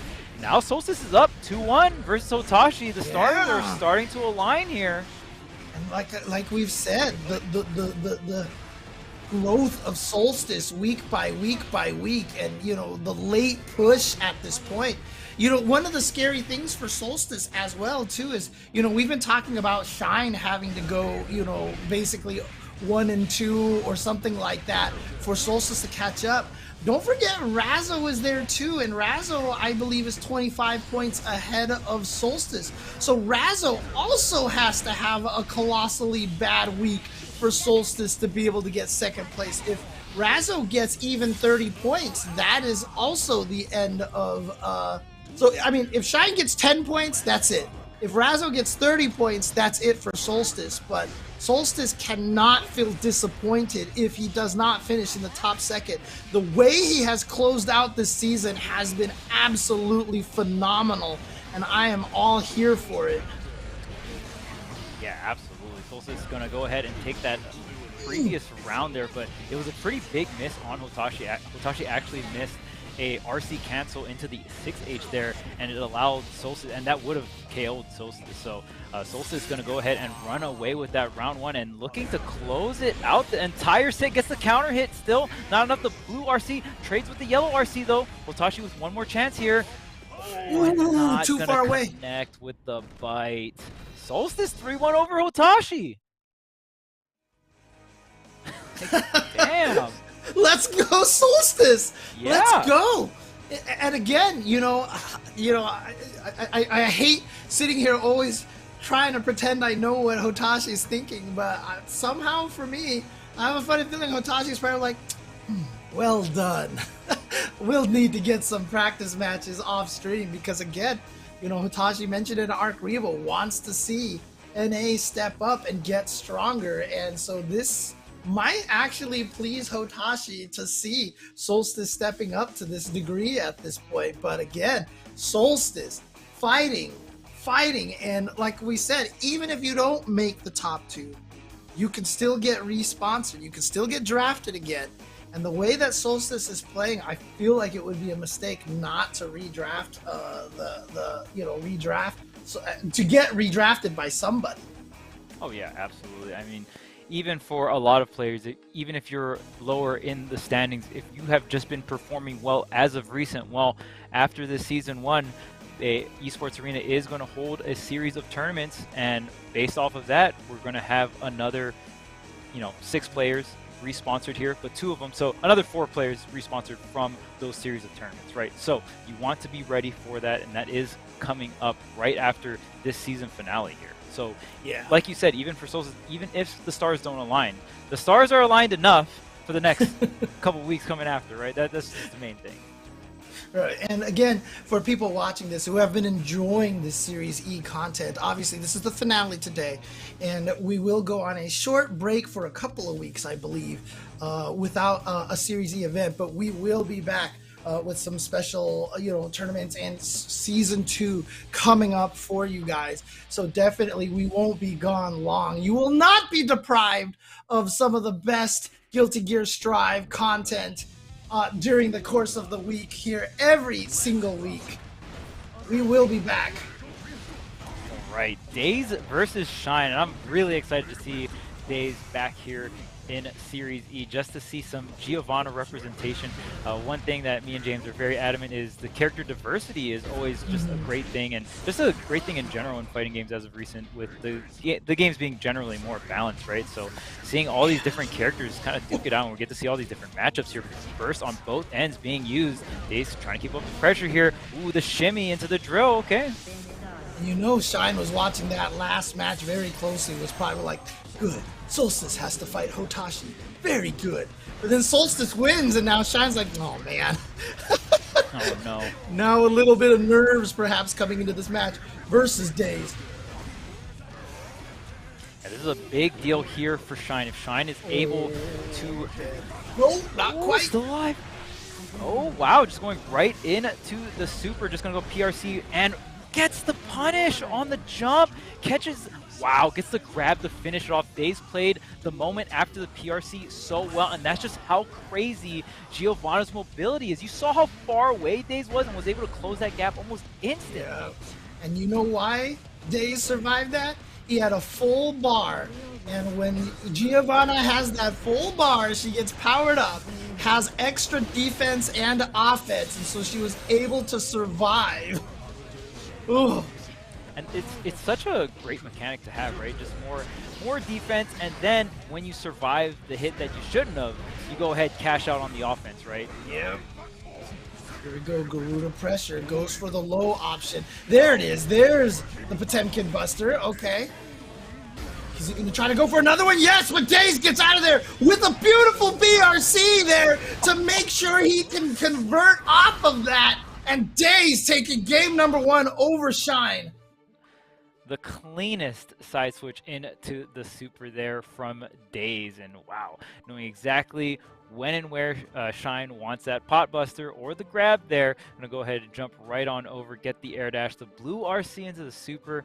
Man, Daze looking spectacular, and even that first round, very exciting. The super into the PRC, then closing the gap instantly and getting those 2 resets back to back. All right, let's see if Daze can keep this up again. Daze, 3rd place at Arc Revo, clearly one of the strongest in NA, probably the best Geo that we have in the country right now. I know Marn used to play Geo, but I'm not sure if Marn still plays much Guilty Gear Strive. I haven't seen Marn do much in tournaments recently, so I'm not sure what the situation is with that. But so for now, I think it's safe to say that Daze is the strongest Giovanna that we have here. Obviously, there's other Giovannas out there, Breaker Daze and such like that, but you know, Daze clearly one of the strongest. Yeah, as recent tournament results, I think you gotta give it to Daze. But you know, we still have a ton of great Giovanna talent in NA, and I definitely want to see this character grow in popularity. And I think this character has so much potential, even just as a pocket pick, right? Just because when you have a character that has such a good matchup chart, just you know that's perfect for any matchup in terms of like how much variety the character can cover. It depends on how you have the mentality of your counter pick, but oh no. Missed the juggle. Oh, what a block, but still got caught with the link off the BRC. And now the counter hit low should be enough to take it out. Yes! Daze again. We saw this in the first round. Daze with the comeback after comeback against Jonathan Tene. And now here finding the comebacks against Shine as well. Okay, we're going to be able to jump. Goes over the Garuda. That's huge, but you're still in the corner. Daze Shine with all the control at the moment. Daze waiting patiently and then linking in and weaving that 6B. Oh, look at this. Just so hard to chase, so hard to defend and know where he's going, but somehow Shine managed to survive that situation. Even getting the combo fast cancel, but Daze with the backdash to escape. Okay, misses the connection, gets the grab anyway. You have this corner situation, the tech on the throw. Shine fighting with the Mega Fist out. Oh, chases the backdash with the 6H. That was really smart. But again, that's still not enough to kill. Gets the burst, has to spend it. No other chance to use it. Gets the knockdown. This is huge. Garuda, what's the mix-up? Oh! What a gold burst. Now you have meter, but the back Mega Fist! Oh! So close, and that was Daze's burst here. So coming into the round, gets the counter hit, gets a good amount of damage. Gonna carry Shine all the way to the corner. The 2S is gonna connect on that second hit. It looks like the wall break, yes. Oh man, all right, through the wall now though. Daze not getting sent, not being discouraged by that. Immediately starting off strong here in this round. What? The air super clashed with something. That's a huge break there for Shine. Not going to take any damage from that air super. Oof. A lot of meter here for Daze.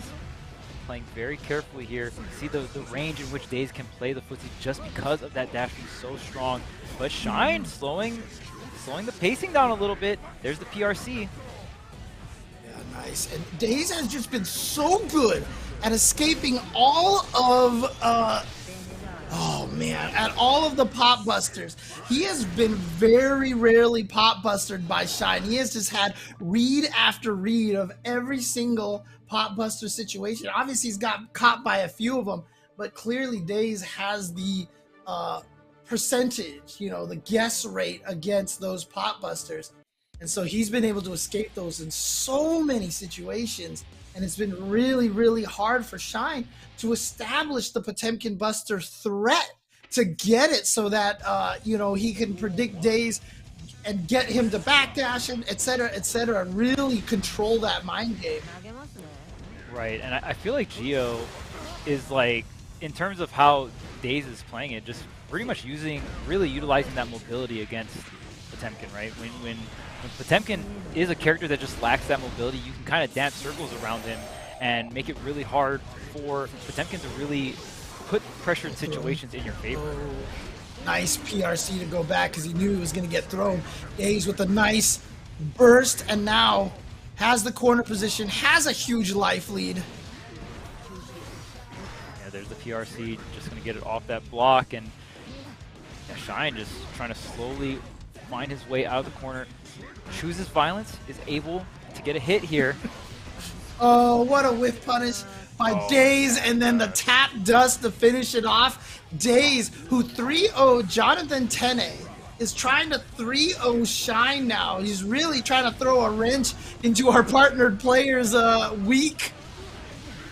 Yeah, and even if you're Shine, you're like, man, it had to be Daze. It just had to be Daze. But we've seen Shine in worse situations, right? Down 0-2. Maybe the matchup isn't that great, but Shine, the pro tag here at Series E, is usually able to make something happen with the Potemkin with the hard callouts. so far here has the lead. A big life lead. There we go. The Mega Fist finding its mark, actually making it over Giovanna's attack. Very fortunate for Shine, but Daze is still at match point. Shine had to pull out a lot for that round just to even tie this third game up. Burst available for Shine going to be used, but Daze's Shine is coming up, or Daze's burst is coming up. Dude, oh, I love that. Forward dash, back dash instantly. It's kind of feinting, showing, oh nice, the back Mega Fist finding its mark again. And Shine didn't complete the combo off of the back Mega Fist, was trying to use that to get in the fuzzy, and then a counter hit. That wasn't even all one combo. G.O. tried to get the close slash, but jumping right over, my goodness, Daze has got the mix on deck, and the 3-0 over Shine. Another piece of the puzzle for the Cinderella story being Solstice coming through here. Obviously, Shine can still fight his way through the loser's bracket, but wait a minute. But we gotta say, Daze has been going on a tear. Daze has not lost a single game yet. So, you know, it is for Solstice, things are going his way. But now you have to fight this this force being Daze coming through the winners brackets, just kind of pushing everyone to the side, like, excuse me, pardon me, like, not dropping a single game on the way, right? Dude, and now look at this here. Guess who Daze plays next? He gets to fight Solstice. He gets to fight Solstice, yeah. So he has been taking out. Yeah, he's been taking out all the partnered players. So if Solstice is gonna have a Cinderella week, this is going to, I mean, he's going to have to be taking out the player who is just basically destroying everybody. So Kofalino in the chat asks this question. Let me go ahead and take a little bit of a time to respond to this. Fuzzy Guard, so this has been kind of added to more of the recent games since Street Fighter 4. What happens is that when a character crouches, they have to transition from standing to crouching. But the animation makes them crouch a little bit slower, but their hurt box stays a little bit taller as they shrink. But they immediately count as a crouching character. So, for example, if Giovanna does the jumping heavy, then double jump jumping heavy, you block the first one, expecting the next hit to be a low, you start to crouch. So now you're crouching, but you're still really tall. So the next jumping heavy kick hits you while you're crouching because you're still tall, but since it's an air move, you can't block it low and you get hit. This is what a lot of people are calling fuzzies, just catching people in those situations, catching the first or second crouching frame while they're taller and cannot block jump attacks. That's how it works. Good old Fuzzy Guard. Yeah, I mean, again, Fuzzy Guard meant something completely different. Right. That's the thing with Fuzzy is there's so many different ones, right? There's so many different types of quote unquote fuzzies, but that's the offensive fuzzy, right? Just catching someone during the crouch. But yeah, there's a bunch of other stuff. But yeah, amazing stuff there coming out from Daze. So looks like we're gonna go on to the next match here, Umisho versus Stealthy. Yeah, actually, Alex brings up a good point too. Because of the BRC slowing the crouching down, it also makes it so that it's easier to land a fuzzy. So that's why the BRC seems to be such a common situation for setting that up. So, but here we go. Umisho, who has been tearing through Wednesday Night Fights with the Happy Chaos here at Series E. Already won one Series E before. Let's see if he can do it again. But Stealthy with the excellent Axel play. Let's see how this goes.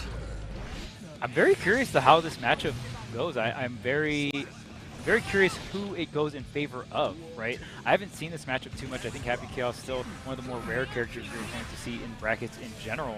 But Happy Chaos usually wants to play at that max range, right? And you know, before Happy Chaos came rolling around on the scene, it was Stealthy that was playing like the zoner character, right? Axel was like the quote-unquote zoner of Strive.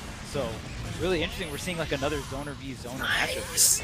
Finding the gap. That is huge right there. Just had the meter for that. But getting air throw, and now you do not have any meter. You do not have any meter to find the gap. In fact, it's not even gonna matter. You're dead. Again, the low guts on Axel. Yeah, both these characters are going to explode on contact. Very low guts, very low health here. And not incredible amounts of defense. So once one character kind of gets the offense going, it's going to be really, really hard. Keeps the corner situation here. Yep. This is what you want. Oh, actually, he's going to take it this time. Obviously, with the low health here. No, actually, not too far away for even for Axel to die. But again, huge life lead. Throws up the shield. And now you are just stuck across the screen.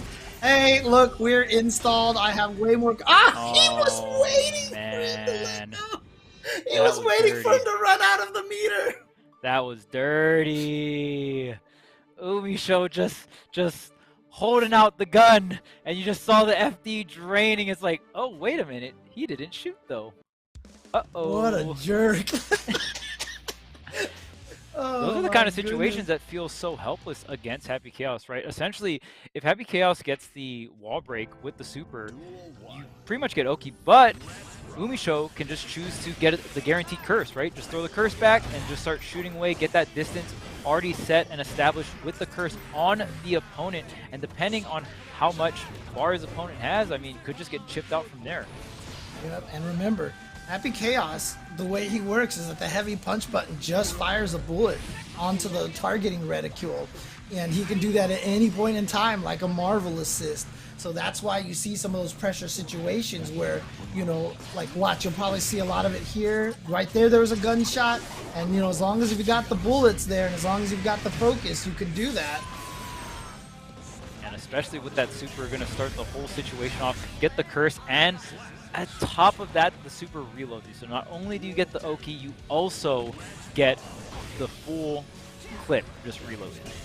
You saw how he whiffed that standing slash and was able just to cover it with the gunshot on whiff.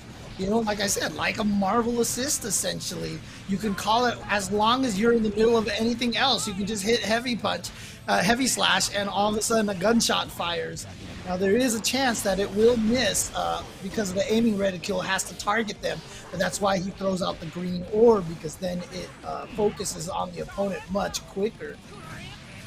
And Stealthy, one of the Axel players that I would say is down to get a little bit more down and dirty, you know what I mean? Just can come on the offense, but Umisho does not care. And it can be very hard to burst Happy Chaos or even Yellow RC Happy Chaos just because of the distance Happy Chaos operates in. And already Umisho with the 2-0 lead over Stealthy. And I feel like there's a lot of situations where Stealthy could maybe take the mid-range, but opts to go up close, and Umisho is able to get these reversal throws on defense, which is such a huge deal, right? Then you get next to the wall, Umisho is able to then get some distance, but it's a tough break because Stealthy also wants to get his offense going at the same time, right?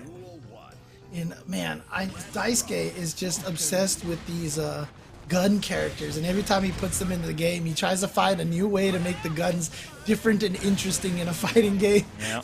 He had Elfelt, and now he has Happy Chaos, and I think all the Guilty Gear players out there are like, Daisuke, stop giving people guns, please. Yeah, if you want to play a really good Guilty Gear character, just find the ones with the guns on them. Daisuke really loves the characters with guns. Because, I mean, we talk about Elfelt, that character, oh man. Oh man, that was a character. Yeah, I don't think too much people want Elfelt coming back. Hotashi definitely wants some Elfelt back, I'll tell you that. But Lost Soul, I'm sure, would love to have an Elfelt back. But again, here we go. A great first round from Stealthy, taking that from Umisho. But I think Umisho since then has had 5 rounds straight here on Stealthy, looking for a 6th one.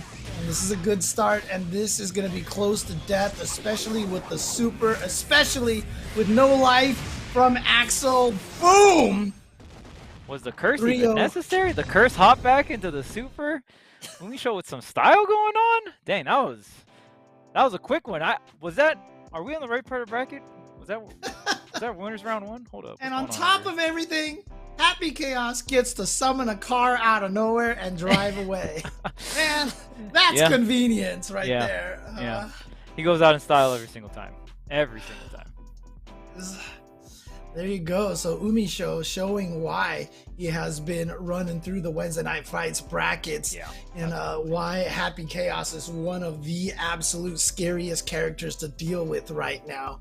And really curious to see how this goes. Because, you know, look, people are talking about this in the chat. Made me think about, you know, Arxis had said that an extensive balance patch is coming at some point in time. Extensive. But they've never said when, if I'm not mistaken. So I think we're not sure. And at this point, if you're Arxis, I feel like it's kind of like a do or die time, because you either do it now so that we have the game established well enough by the time we get to Combo Breaker and Evo, or you wait until after Evo to adjust based off of the results of Evo, right? So I'm really curious to see when it's going to happen. Don't do it like 2 weeks or a month before Evo. That won't be fun. No, please do not. Please don't do that, please. Wow, so Jonathan 10-8 did go 0-2. This is the one week it didn't matter that he went 0-2. Yeah, he was probably like, whatever. I'll let them have fun. You know what? I'll give them chance. I'm not gonna gatekeep anybody. I'm just gonna go hang out and eat some ice cream and sit down and, you know, watch some TV, have a good time. You know, just relax this Thursday. All right, so another piece of the puzzle for the Solstice Cinderella story here is Razzo getting a lowest place possible. But of course, Razzo wants to secure that second place. Pretty much 3 main players in the running for this second place here at the end of Season 1. It's going to be Solstice, Razzo, and Shine here. So Razzo is still in the winner's bracket, but we'll see how the set versus Adventure goes. Yeah, and Adventure, pretty sure doesn't really like this matchup, but who likes fighting against Leo? But here we go. Gonna try to get as much damage as we can and get some decent corner carry here. Gets the minion meaty setup after that, and so here we go. And look at this. The burst does come from Razzo, so Razzo's still trying to win this round, but gonna get hit by the counter hit, by the jump attack. Oh no, Adventure drops the combo! Oh, not like this is huge. You just need one more hit, and the Union with the back slap. Both of them coming through, smacking up Leo right in the backside. But yeah, I think a lot of players don't like fighting against Leo. Leo just one of the more relevant characters, right? I think everyone has their different opinions on how strong the character is, but you definitely see this character a lot, and that's just a straight objective statement. I mean, look, since Exerd, if you don't hate fighting Leo, is it really Leo? Like, I feel like that's one of his system mechanics, is that you have to hate him. Otherwise, it's just not Leo. Like, a Leo that you don't hate, I feel like isn't Leo. YRC, is it enough? Okay, the sweep comes through here. Okay, goes for the reset. Try to bait the burst. Razzo not giving the burst up just quite yet, but goes here for the gold burst. Oh, tap dust! Out big, oh my goodness, but not enough! Whoa, we got a couple of drop combos here. Oh, and the counter hit 2D! He found the 2D, he found the space for it. Adventure gonna clutch that one out in both rounds to take game number 1. I thought, especially with the PRC, Razzo would be like, that would be enough to at least like force the wall break or something, like just get enough damage. But Razzo dropping that combo, Adventure threading the needle, the 2D, that is the move. You are always trying to avoid getting hit by Jacko. Jacko has an extremely good sweep. Just that move just pushes forward and launches you at a very good angle, really good combo starter, and just covers so much area, right? Right. Oh, again, the delays. Adventure is one of the best at knowing to do that. He's done it with the air kick. He's done it with all sorts of things to kind of delay his fall from the sky and really throw off the timings of 6Ps and such. All right, gets the counter hit now. Going to be able to link off of that. And yeah, it has the minion constantly attacking, but didn't get that sequence converted properly for the corner position. So Razzo is out, and now Razzo gets in there with the Eins, I think is what it's called. Man, okay, really big deal here for Adventure. Just that drop sequence before got Adventure into the corner, but now Adventure finds himself out here, and the side switch coming out, the double side switch coming out from Razzo. Getting some damage here, the blue RC, but trading with another blue RC here. Adventure just trying to get something set up for the minions here. The J Dust Oh, and it is enough. Finds another jump dust to seal it out and just chip Razzo out of the air. Man, is this gonna happen? Is this Cinderella story for Solstice? Is Solstice is probably like in Adventure's chat right now, just going like, "Go Adventure, go Adventure, go Adventure." Yeah, and I mean, I believe the last time both these players have played, or just even in general, when Razzo and Adventure, I don't know their exact set count, but I believe Razzo usually takes it over Adventure. My goodness, Jacko, no guts. Yeah, I mean, on paper, Leo versus Jacko is just one of those bad matchups, right? But Adventure right now, again, that's the thing about bad matchups, right? You talk about bad matchups, and you know, tiers exist for a reason. Matchup numbers are real. But if you are a person and you know you have a bad matchup, that's the matchup you're going to study the most. You know, there's oftentimes there are bad matchups that I've dealt with in past games that I've actually felt comfortable with just because I've practiced them so much. Big conversion here for Razzo. Going to have that positive bonus here, but Adventure already sitting on that 100-meter here. Oh, he baited out the burst! Oh man, and look at all this meter for Adventure. Are you gonna be able to use it? No, Razzo just getting that wall break, that huge conversion, and then going into the next interaction and just completely destroying Adventure there. Woo. And yeah, Adventure was looking like he was going to take game number 2 pretty convincingly, but Razzo right there with the comeback, and they've managed to tie it up 1-1. Nicely done by Razzo. Yeah, and it just, that sucks because Adventure had so much resources at the end there, right? Razzo even baited out that burst, which was pretty much the game-winning or the round-winning play there. But Adventure had 100 tension still, just not being able to just get used there. And that's so much resources that essentially you earned but didn't get to cash out on. And resources in Guilty Gear is a very, very important thing to cash out on. And wow, just starting things off aggressively. They did dash flash kick to open the round. I love that. Is such a Leo thing to do. Oh, spacing out the sweep. Razzo not going to get hit by it this time, and that is going to be the round. And just perfectly spacing around that sweep there, but being just close enough to make Adventure think like, oh hey, I can get the sweep here. Burst immediately being used though. First round was almost like a combo exhibition. Yep. Let's watch the fun combos that you can do with Leo. Oh, but Adventure, look at this, coming right back here in round number 2, instantly got the corner pressure at the end there, ties it up 1-1. So important rubber band match here. Who's going to go up 2-1? Oh, Minion just going to go ahead and block the heavy fireball here. Okay, the counter hit. Gonna get the minion set up the run-up throw here. Adventure does have the burst available. Baits out the flash kick and going right into the super for this wall break here. Actually, I'm not sure if that was a safe jump or if that's just set up so the minion takes the hit. Someone who's probably seen a little bit more of Jacko. It's one of the ones that I might have to test out just to see how that works exactly. Oh, the jump dust shimmy! And what? Let's just sideswipe with the flash kick. Okay. Oh, going for the install, but the minion isn't out here. Adventure does not. Oh, but the minions. I did not know that. That the minions, I guess, stay out during the install even if you get hit. The trade in favor of Adventure.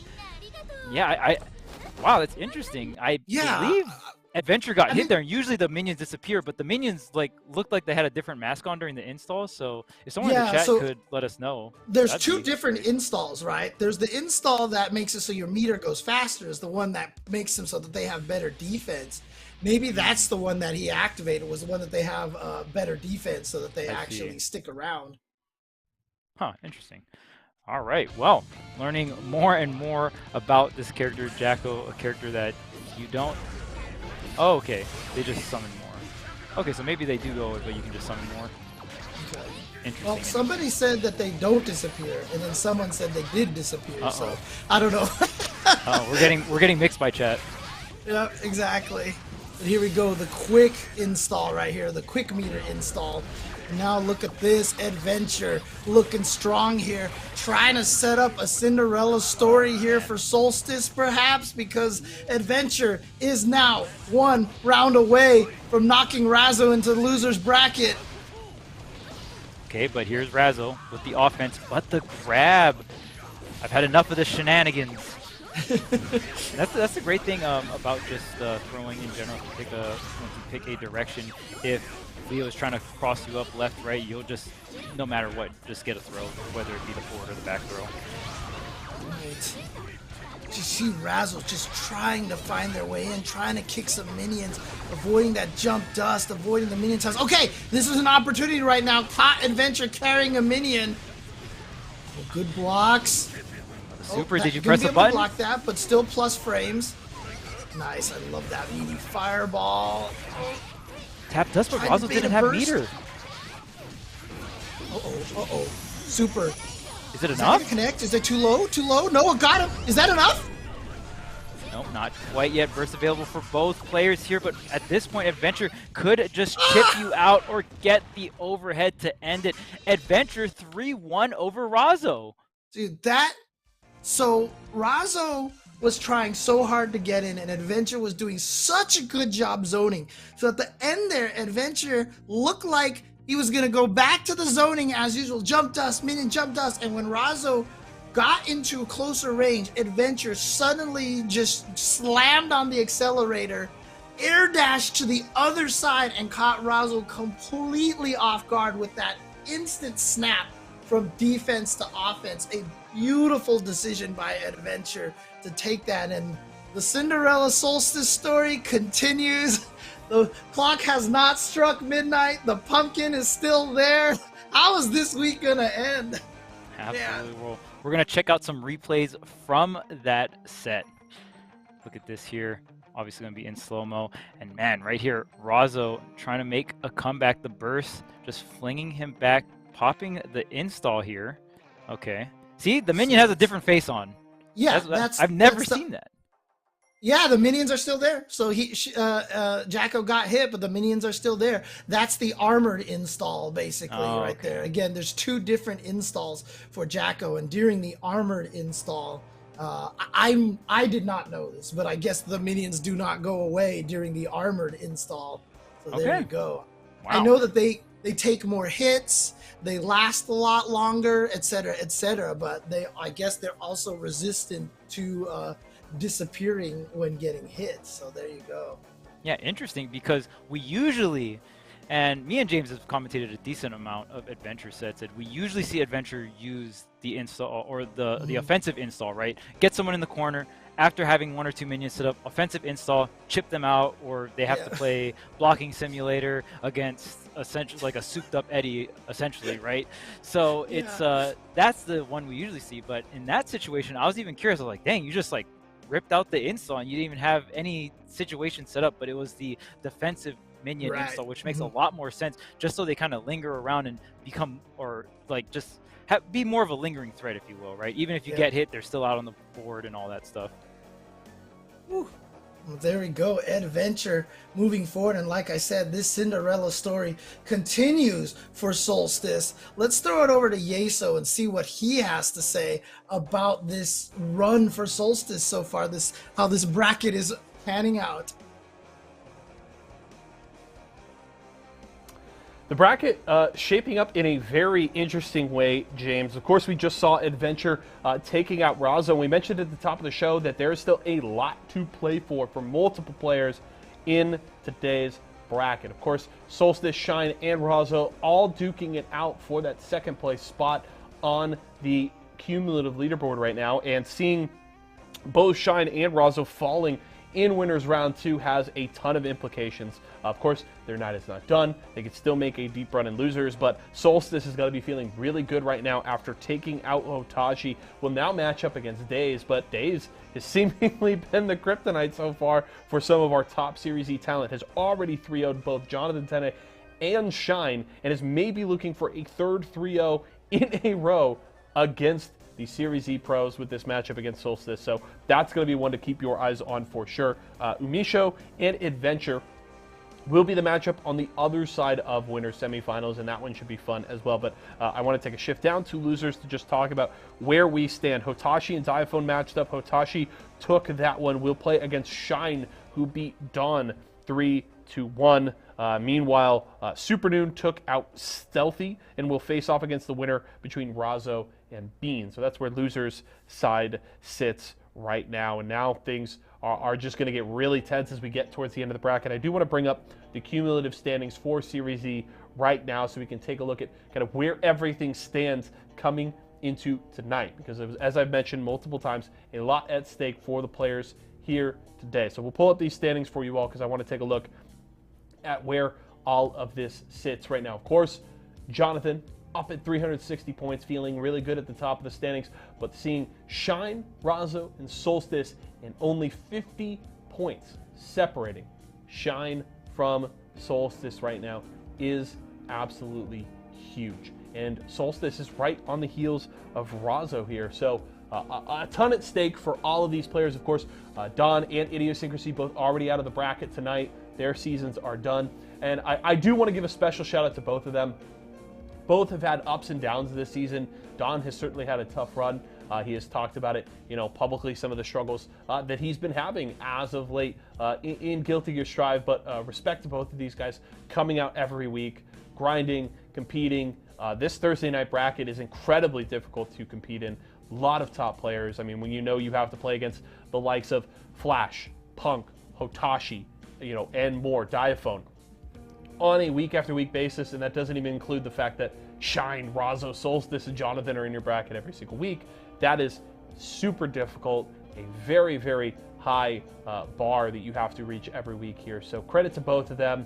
It was a pleasure to watch them all season, and I hope we get to see them in qualifiers for Season 2 and maybe coming back next season. So well played to both of them. Here is where the bracket stands right now. This is the winner's side of the bracket, of course. So we have, as I mentioned, Solstice and Daze matched up, Misho and Adventure on the other side. And Solstice, still a lot of ground to make up, to catch up to Shine. May not be able to grab second place away. Razzo will certainly have an opportunity to do so, but is going to have to make some magic happen.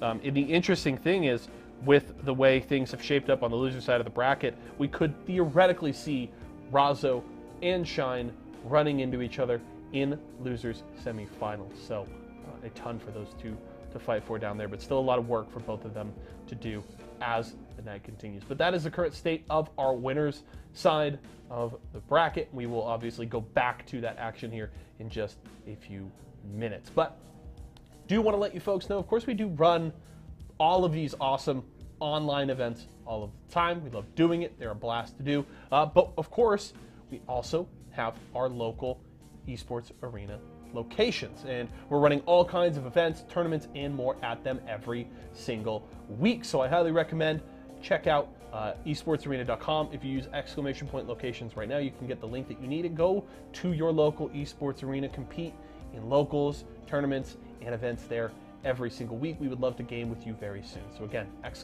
!locations in Twitch chat right now will get you the link that you need. You can come out to your local esports arena today. Maybe even compete in PvE, because that's going on right now. But right now, we're going to go to a quick break.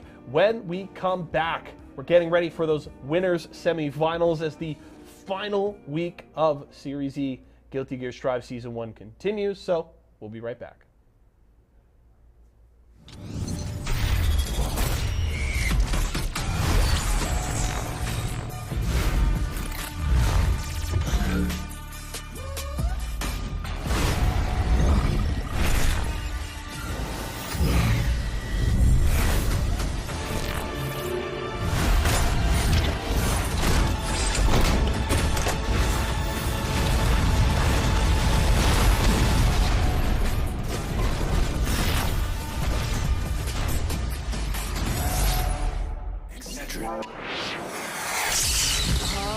I'm fading!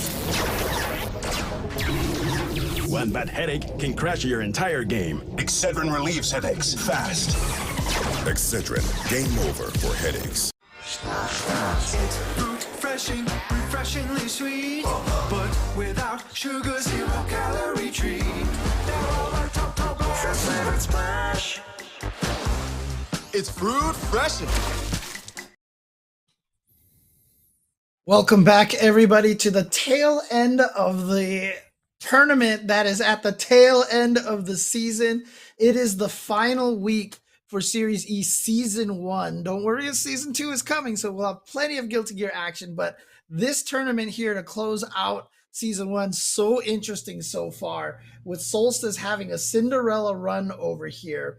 Now, Shine has advanced forward, so Shine is not quite out of this yet. Razzo does have to fight Bean, but again, let's get the standings up here, and let's run through the standings, shall we, Charles?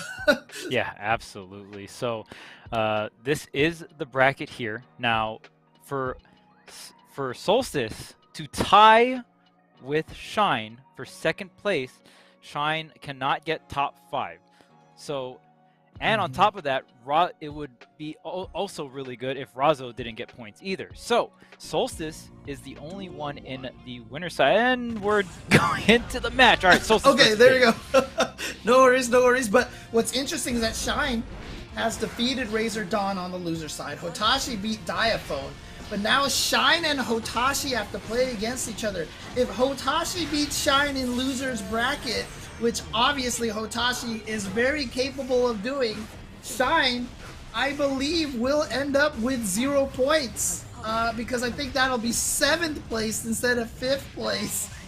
Yeah. Razzo has to go up against Bean. If Bean defeats Razzo, Razzo gets 0 points. And then it all comes down to whether or not Solstice can win the tournament. Right. Now, we explained all this stuff. It's like, okay, it's pretty favorable here for all these other players to go into losers or not get points. But that doesn't mean Solstice is completely out of the woods just yet. Solstice still has to win the entire damn tournament. We'll see if Solstice will be able to do that, and to see if Solstice can get a game win on Daze. Right now, Daze has been untouchable, has not dropped a singular game in this bracket, and now is sitting in winners round 3 versus Solstice. Daze took out Jonathan Tene 3-0, took out Shine 3-0. So right now, looking like Daze is going to get this first game win, and my goodness, the fully charged us to punish the bird face, the red RC backwards, Back to back. perfect. Back-to-back perfects for Daze after Solstice taking round 1. Look, we've been talking about our partnered players here, and how much getting sponsored and all this stuff means to them and everything, and how valuable that is for them. Let me tell you right now, Daze is putting in his application for Season 2 sponsorship right now, because he is going through our partnered players one by one by one. Like you said, 3-0 over Jonathan Tene, 3-0 over Shine, and now 1-0 over Solstice so far. Yeah, beefing up the resume here. Daze looking really strong on the Giovanna, and like we said earlier, one of, if not the best Giovanna here in NA, and had a very amazing placing at Arc Revo. So riding that momentum here into this season finale for Season 1 of Series E, and man, Daze is still just on a roll here. Gonna go ahead, a counter hit to start things off here, all the way to the left side. You get this corner situation, another opening. This should be the wall break. Holy moly, Daze is just on a roll.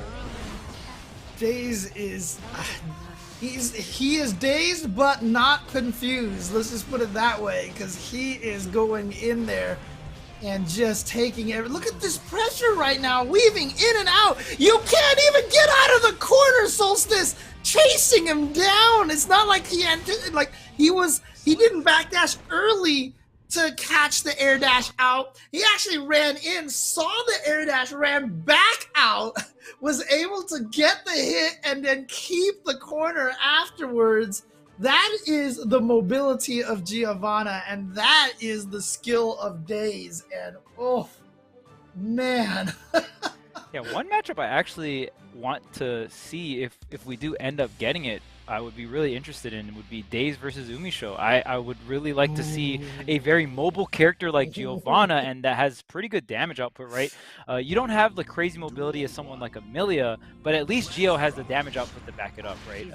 Along with a very crazy ground mobility, great air dash as well. So already Daze is looking very powerful this tournament. We'll see if Solstice can kind of break some of this momentum and at least get a game on the board here. cause Daze to bleed, if you will, because so far not a single drop of blood underneath Daze so far in this bracket. If it bleeds, we can kill it. But so far, no one's been able to kill Daze at all. And I mean, outside of Solstice with Ramlethal here, we have Daze, Umisho, and Adventure with 3 characters we don't see used by a lot of people. Oh, that's gonna kill. That is definitely gonna kill. And Daze is now 1 round away. But we have a Jacko, a Geo, and a Happy Chaos in the winner's side of, top 4 winner's side right now. Solstice trying to get on. Look at this damage from Solstice. That's how you do it. Catches the jump, air dash back here, and that should be it with the sword pop there. Throwing it back to Daze. Here's the perfect right back at you. Solstice. So a little angry here, so got a good round there, but of course Daze, we have not seen Daze shook at all, has had ridiculous comebacks. I love that call out on the backdash from Solstice, chasing down, but didn't get much off of it outside of a 2K. And now you're stuck in the corner again, and Daze is just gonna go for the wall splat, the wall break, the positive meter bonus, 1 more hit, and the shimmy, and Daze moves forward with another 3-0. I mean, look, the only way you can put this is he's making it look like just another day's work right now. Nicely done for Daze. 9-0 in this tournament so far.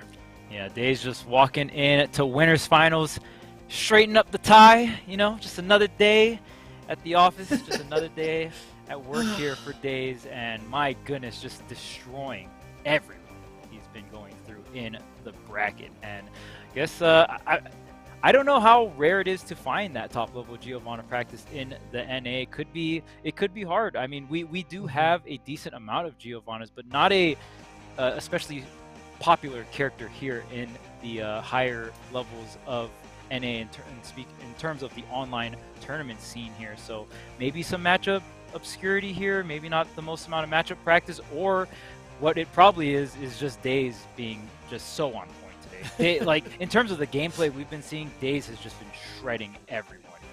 Yeah, and it's good to see too, because Giovanna, is a character that, like you said, we haven't seen much, and part of me felt like did people kind of just give up on this character? Like another character we don't see a lot is Mei. Right, I'm surprised we have very rarely seen any Meis in Series E. In fact, I can't even recall seeing a Mei at all, during the entire 15 weeks here. Like, it's weird how some characters just kind of, disappeared from it. Yeah, there's definitely people still using him, but it's weird that we haven't seen any Meis here in Series E. But, again, I'm glad to see Daze succeeding with Giovanna, because showing that, just like being with Chip, don't give up on your characters. And look at this right now. Adventure with a great start versus Umisho, but remember, Stealthy took round 1 on Umisho, and then Umisho won 6 in a row. Yeah, we'll see which zoner prevails in this episode of Zoner v Zoner. We've had quite a few of those today. The stomp with the skull here, the Tap Dusk Adventure is going to go ahead and take round 1. We'll see what the adaptation is for Umisho. Going to throw the curse, get the bullets going, but we'll see. It really comes down to if Adventure can get these minions set up here. Obviously, the farther away, the better it's going to be for Umisho, right? I feel like Adventure, especially with that sweep, you're going to have more advantages in the mid-range. But it just comes down to, does the space between Adventure and Umisho, is it full screen? Are the bullets flying? Like, in this situation, it's clearly in favor of Umisho, right? Dude, how do you get in on this? Oh, you have no more one opening. Okay, YRC. You know what? If Adventure can get started here we go. No meter for the install, but still keeping the pressure, going for the throw to build back a lot of meter. That's why you go for that throw, is so you can get the minion meter back up a little bit. Still going, but a wonderful burst from Umisho. He was saving it, basically, you know what? Let's see how far Adventure can get. Okay, that's enough. Let's get out of here. Yeah, and in that situation, the win condition for Umisho was just the space, right? In that situation, I feel like the only way Adventure could have won is if you know exactly when and where the burst is gonna when Umisho was going to go for the burst, essentially. And just like that, pulling the rug right underneath Adventure. You got the first round, but I'm going to get that game win. Look, it's just throwing the minions. There's the startup. You gotta toss it. And most characters can't do anything about that from a full screen away. Right. Happy Chaos is just shooting. Yeah, he doesn't care. So you can see it right now. Adventure's goal is to stay as close as possible because he cannot play that zoning game, and it's hard to use it to get your offense established because that's what Adventure does. We've talked about this in past weeks, that he throws the minions and everything. And look at that immediate burst by Adventure because he knows how much he has to stay close, because at this screen away, you very rarely see Adventure being the one just constantly forward dashing, but it's, throwing those minions and stuff, it's just not going to work against Happy Chaos. Oh. Great shimmies on offense from Umisho. Umisho showing not only do I have the full screen conversion, the full screen control, but also getting some of the mix with the gun as well, right? The PRC going in here, and at this point Umisho just has to chip out, but no, going for the air dash in actually. Yeah, Umisho doing a great job bobbing and weaving, and Adventure doing a great job not being himself vulnerable to let Umisho get the gunshot off. Oh. He got the trade. Oh my God, Umisho lived. And Adventure had that air dash scouted out, but it was a trade, fortunately for Umisho. Great positioning-wise, but didn't have the hitbox out early enough or didn't have the correct one out.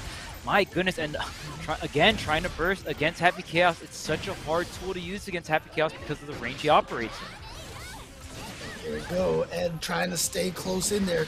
Gonna use the RC to sandwich in between the minions, trying to keep all the gaps as tight as possible, because as soon as you give him one gap, there he goes. Happy Chaos takes the screen, builds up the focus, reloads with the ammo, with the super, gets you through the wall, positive meter bonus. Everything is looking great for Happy Chaos.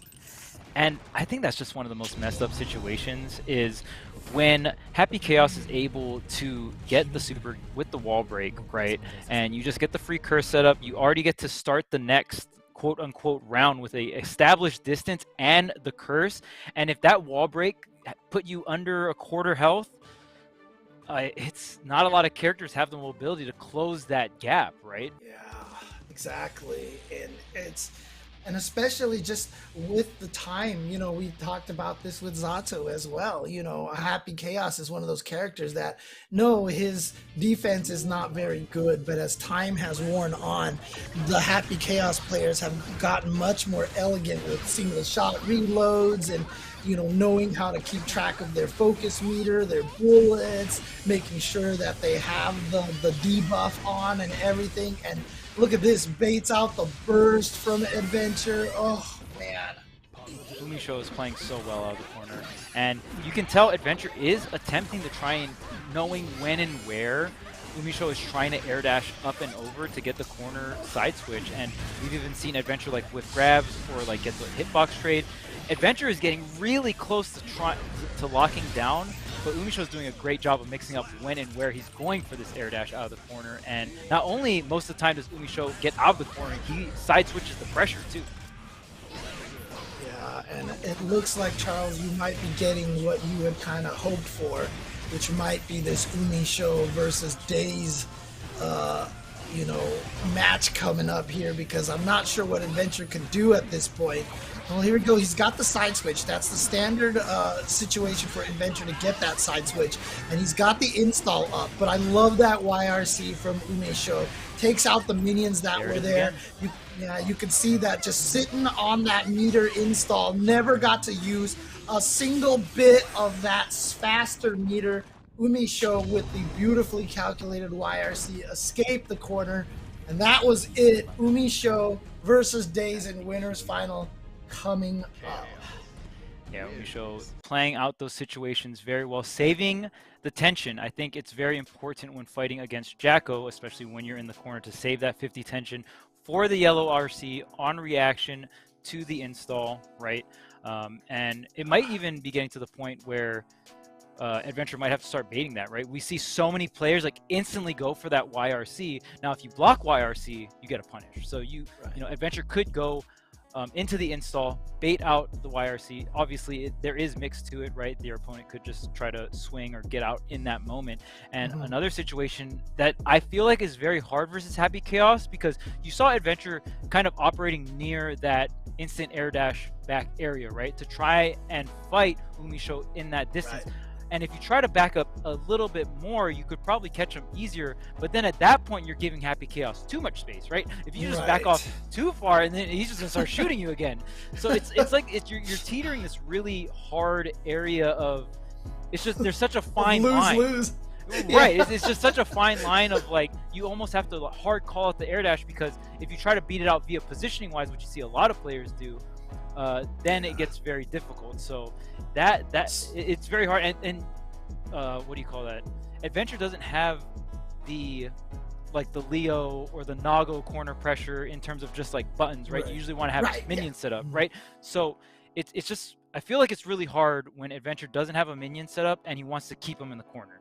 That specific situation, Umisho was able to get out and get the corner switch, and I'm not too sure if it's just Adventure not executing well, or if his character specifically, Jacko, just doesn't have a lot of tools for that specific scenario, right?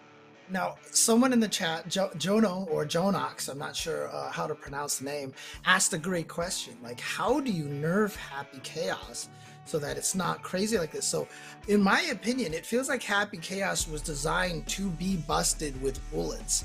And so I feel like he was supposed to spend the bullets, but then have to try to find a way to reload. That's what his clone was for, to sacrifice his own life and such. What I think happened, though, was that the reload for the one bullet was too fast.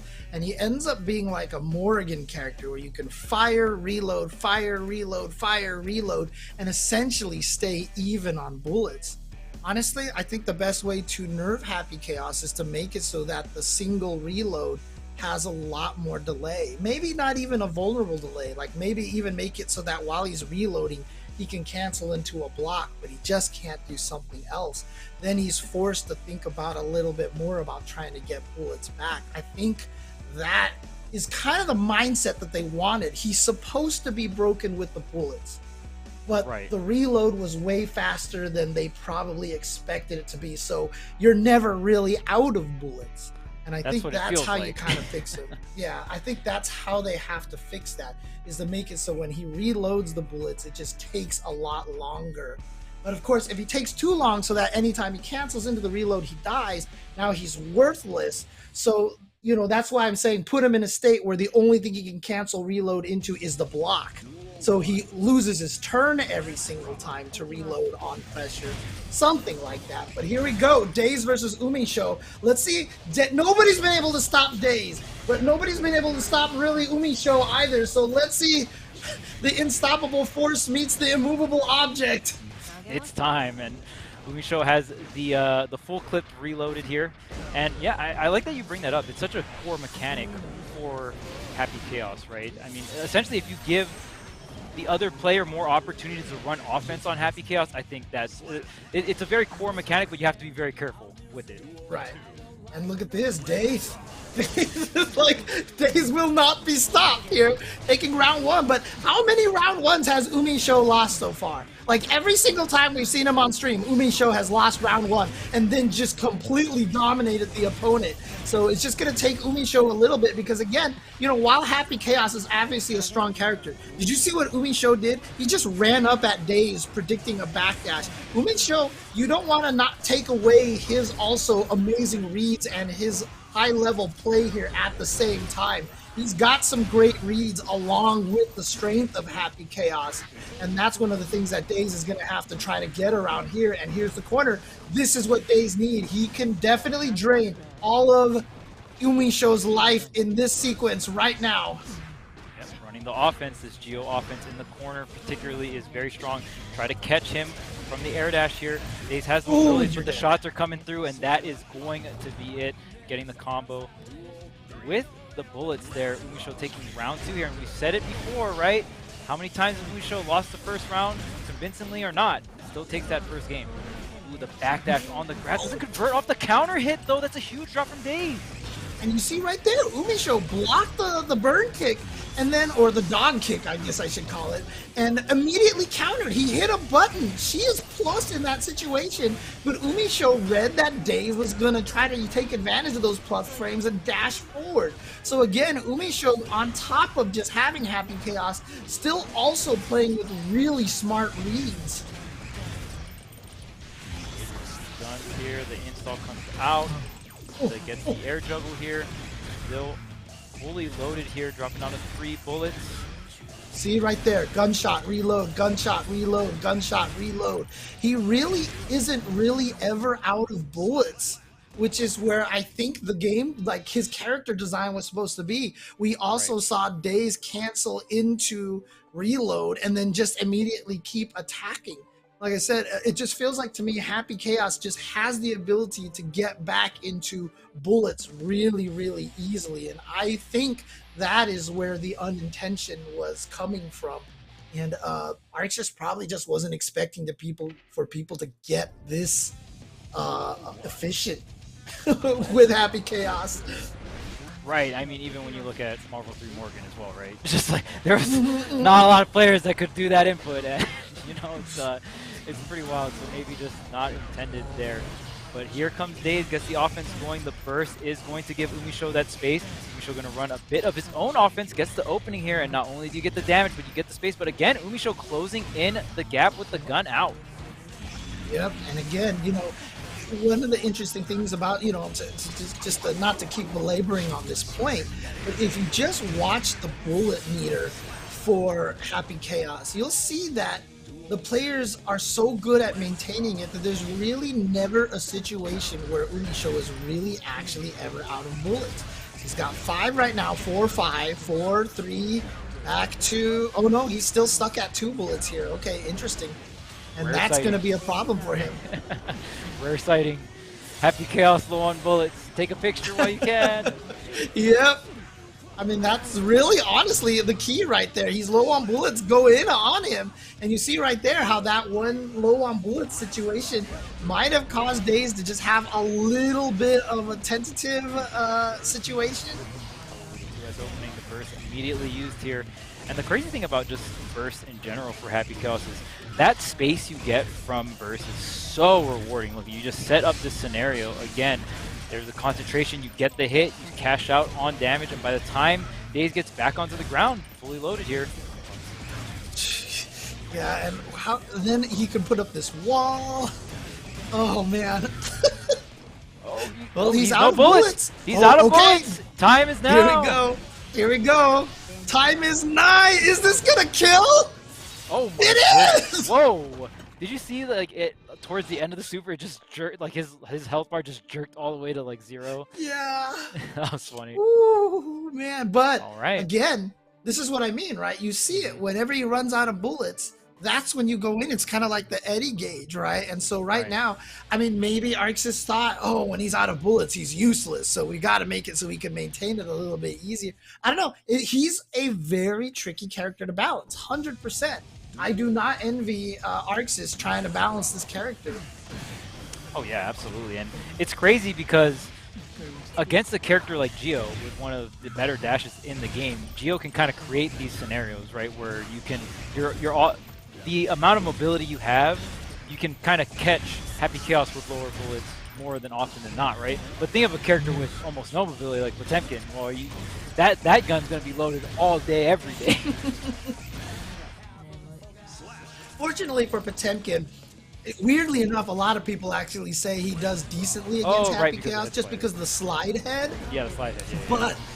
But I mean, look, again, Umisho and all these high-level Happy Chaos players, they know about slide head. They're not going to just sit here and fire shots and get slide headed all day. So, like, yeah, it's not going to be a fun match anyway. And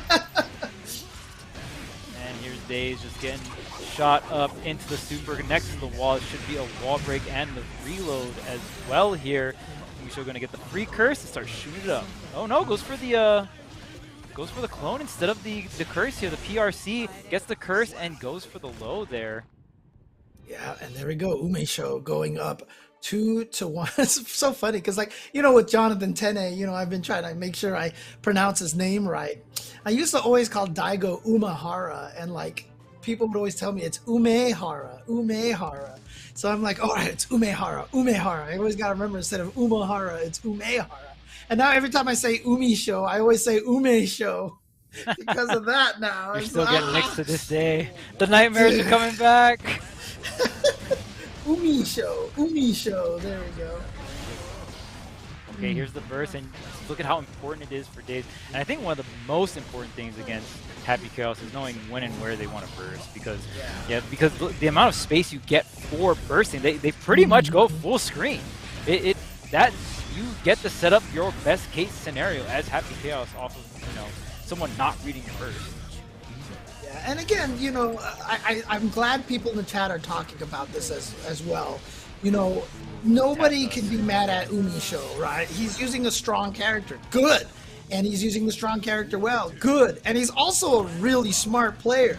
Even gooder for Umisho, you know? So, you know, you can't be mad at Umisho at all. You know, hate on Happy Chaos all you want. And this character by no means is easy to play either. This is not a pick up and go character. This is not like, oh yeah, just copy paste your Guilty Gear fundamentals and you're good to go. There's a lot of action per second happening here. Right, Daze. Okay, side switch, but look at this back off here. Interesting choice by Daze. And only, but back to 3 bullets now. And now, yeah, you see they're covering all the gaps.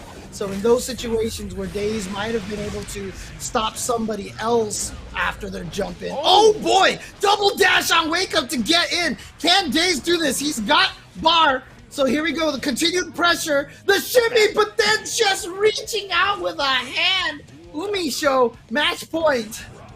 Oh man, it was so crazy because I can't believe Daze got away with that double dash. Because there was 5 bullets in the chamber. He just double dashed like a hero there and got in, and then it was just a simple 5. He just slapped the wrist. Oh man. Here we go, back to this pressure again. Okay, here we go, counter hit, link into the super, but interesting choice. This is gonna be a wall break. No, it's not. That's so good for Daze. He gets to keep the corner pressure, but immediately, oh, the 2D god, the Mongo. Got him! Daze ties it up 2-2. And remember, these are the first 2 matches we've seen Daze lose all day. He's been 3-0 up to this point. And now, of course, Umisho challenging him with that, but Daze ties it up 2-2. Oh boy. Oh yeah, and that was like you said, everyone has a breaking point where they want to push a button, they want to make a choice, they want to make a decision. Daze was ready. The 2D was already out. Umisho just running right into it there. Great stuff. Great just overall play. And the macro play against Happy Chaos is so important. How you keep the corner, how you just like keep your positioning against this character is so key. And Daze playing that extremely well. But the reversal throw here, you're still close though. Shimmy! Got the burst out of Umisho, so that is important, but you're stuck in the corner here. Here you go, trying to find your way in. And yeah, you're just taking chip all day. Look, I mean, Daze has literally lost about half of his life through chip now. That is almost all entirely chip damage at this point, and a lot of it comes from the super focus gun as well, because that causes the guard break chip damage. Oh, Umisho doesn't have enough meter, and Daze has been saving his meter this entire time, but you are forced to use it now. No more saving allowed. And Daze, after that burst, Daze was just far enough away, and Umisho had enough control. Oh no. The burst gets... Oh no. Daze trying to use burst against Umisho. It looked like Umisho was close enough, but I guess Daze just flew a little too high there into the sky. Oh my goodness, running out and just using the whole clip. Covering the offense with the gunshots. 1, 2, 3 into the low, catching Daze. Oh no! Oh, it did hit. Okay, there it is. Wow. And Umisho does win with a perfect, sending Daze, who has looked absolutely unstoppable, to the loser's side of the bracket. Umisho trying to close out Series E Season 1 in what seems like the most appropriate way possible with a Happy Chaos win. And again, look, Umisho, you know, obviously a strong player, picking a good character, taking the life advice of Bobby McFerrin saying, don't worry, be happy. And he just picked happy, and that's what he's doing, and he's doing it well, and more power to him. So we'll see what happens with the character, you know, if Arxis does see fit to nerf the character, but we'll find out in the future. Yeah, it's just so scary because even Happy Chaos mid-range buttons aren't bad by any means either, right? So you even saw Daze having certain hesitations when getting into that mid-range. It's like, okay, well, now I'm finally in mid-range, maybe next to the clone. But, you know, Umisho could try to run the offense, too, with the gun out as well, right? So, great stuff from Umisho, the complete control via positioning, and really a lot of times that Daze came into that mid-range area, Umisho had conditioned him at a certain point where it's just like, you either over-respect me so I get more space between us, just start shooting the gun again regardless.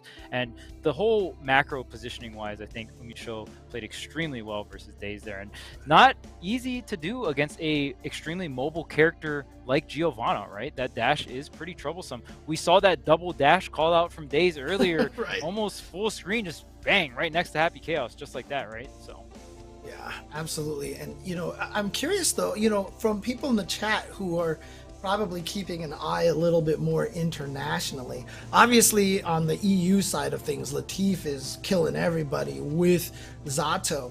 But I'm wondering how the Happy Chaoses are performing in Asia and in Europe, if there are some Happy Chaos players out there wrecking shop as well. Obviously, look, the amount of difficulty it takes to play this character, to play Happy Chaos, is very high. Not an easy character to play at all. It takes a lot of practice and a lot of intuition. But I'm really curious to see how Happy Chaos is doing in other parts of the world. yeah, absolutely. Well, while you guys get that information to us, we're going to be throwing it over to Yeso real quick. What a winners finals there between Daze and Umisho. Umisho takes the set 3-2. The Happy Chaos, you know, it was a close set, but still reigns supreme here. And also, gotta give a shout out to Daze. 3-0ing the first 3 rounds against 3 of the best players in Series Z. Shine, Razzo, or not Shine, Razzo, Jonathan Tene, Shine, and Solstice. So a hell of a run there from Daze, and taking Umisho all the way to 5 games. That was a hell of a set, and I would not be, you know, disappointed if we got to see that rematch in Grand Finals. Of course, Umisho took out Adventure 3-0 on the other side of the bracket there. So do want to update you guys on what's gone on down in losers. Of course, with those results, Solstice faced off against Supernoon in an incredibly tight set, won that one 3-2 to move on to losers semifinals. Meanwhile, Adventure and Shine ran into each other, and Adventure sadly falls 3-0 against Shine. So our matchup coming up next will be Solstice and Shine in losers semifinals. The winner faces off against the Daze for a shot to get up to Grand. So that's how the rest of this bracket will shape up. And this is a huge set here for Solstice, because with Razzo going out as early in the bracket as they did, that's 0 points for Razzo tonight. And if Solstice wins this set against Shine, they'll steal away 3rd place from Razzo on the final day of the season. And that is an absolutely huge deal here for Solstice. We'll have to see a lot at stake in this set. Of course, you know, there's the cash on the line here tonight, getting another shot there at Daze to try and make some things happen. So next matchup will be Solstice and Shine.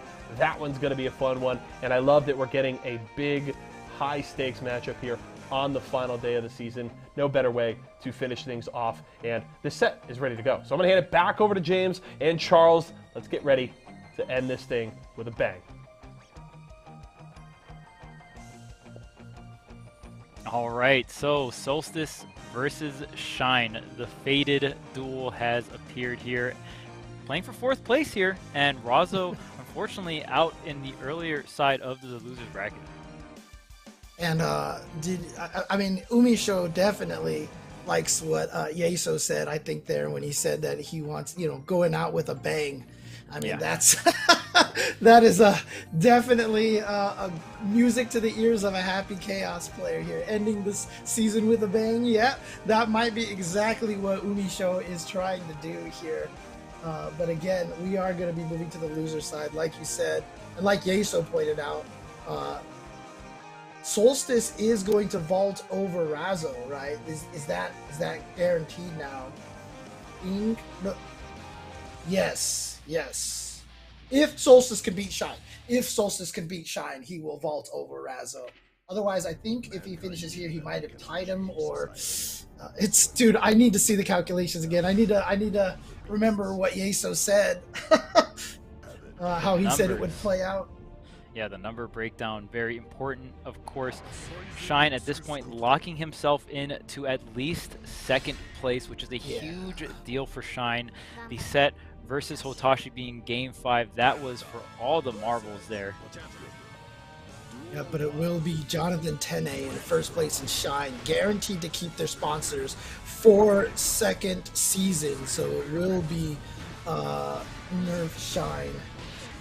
As well as Vizio Jonathan Tene in season 2.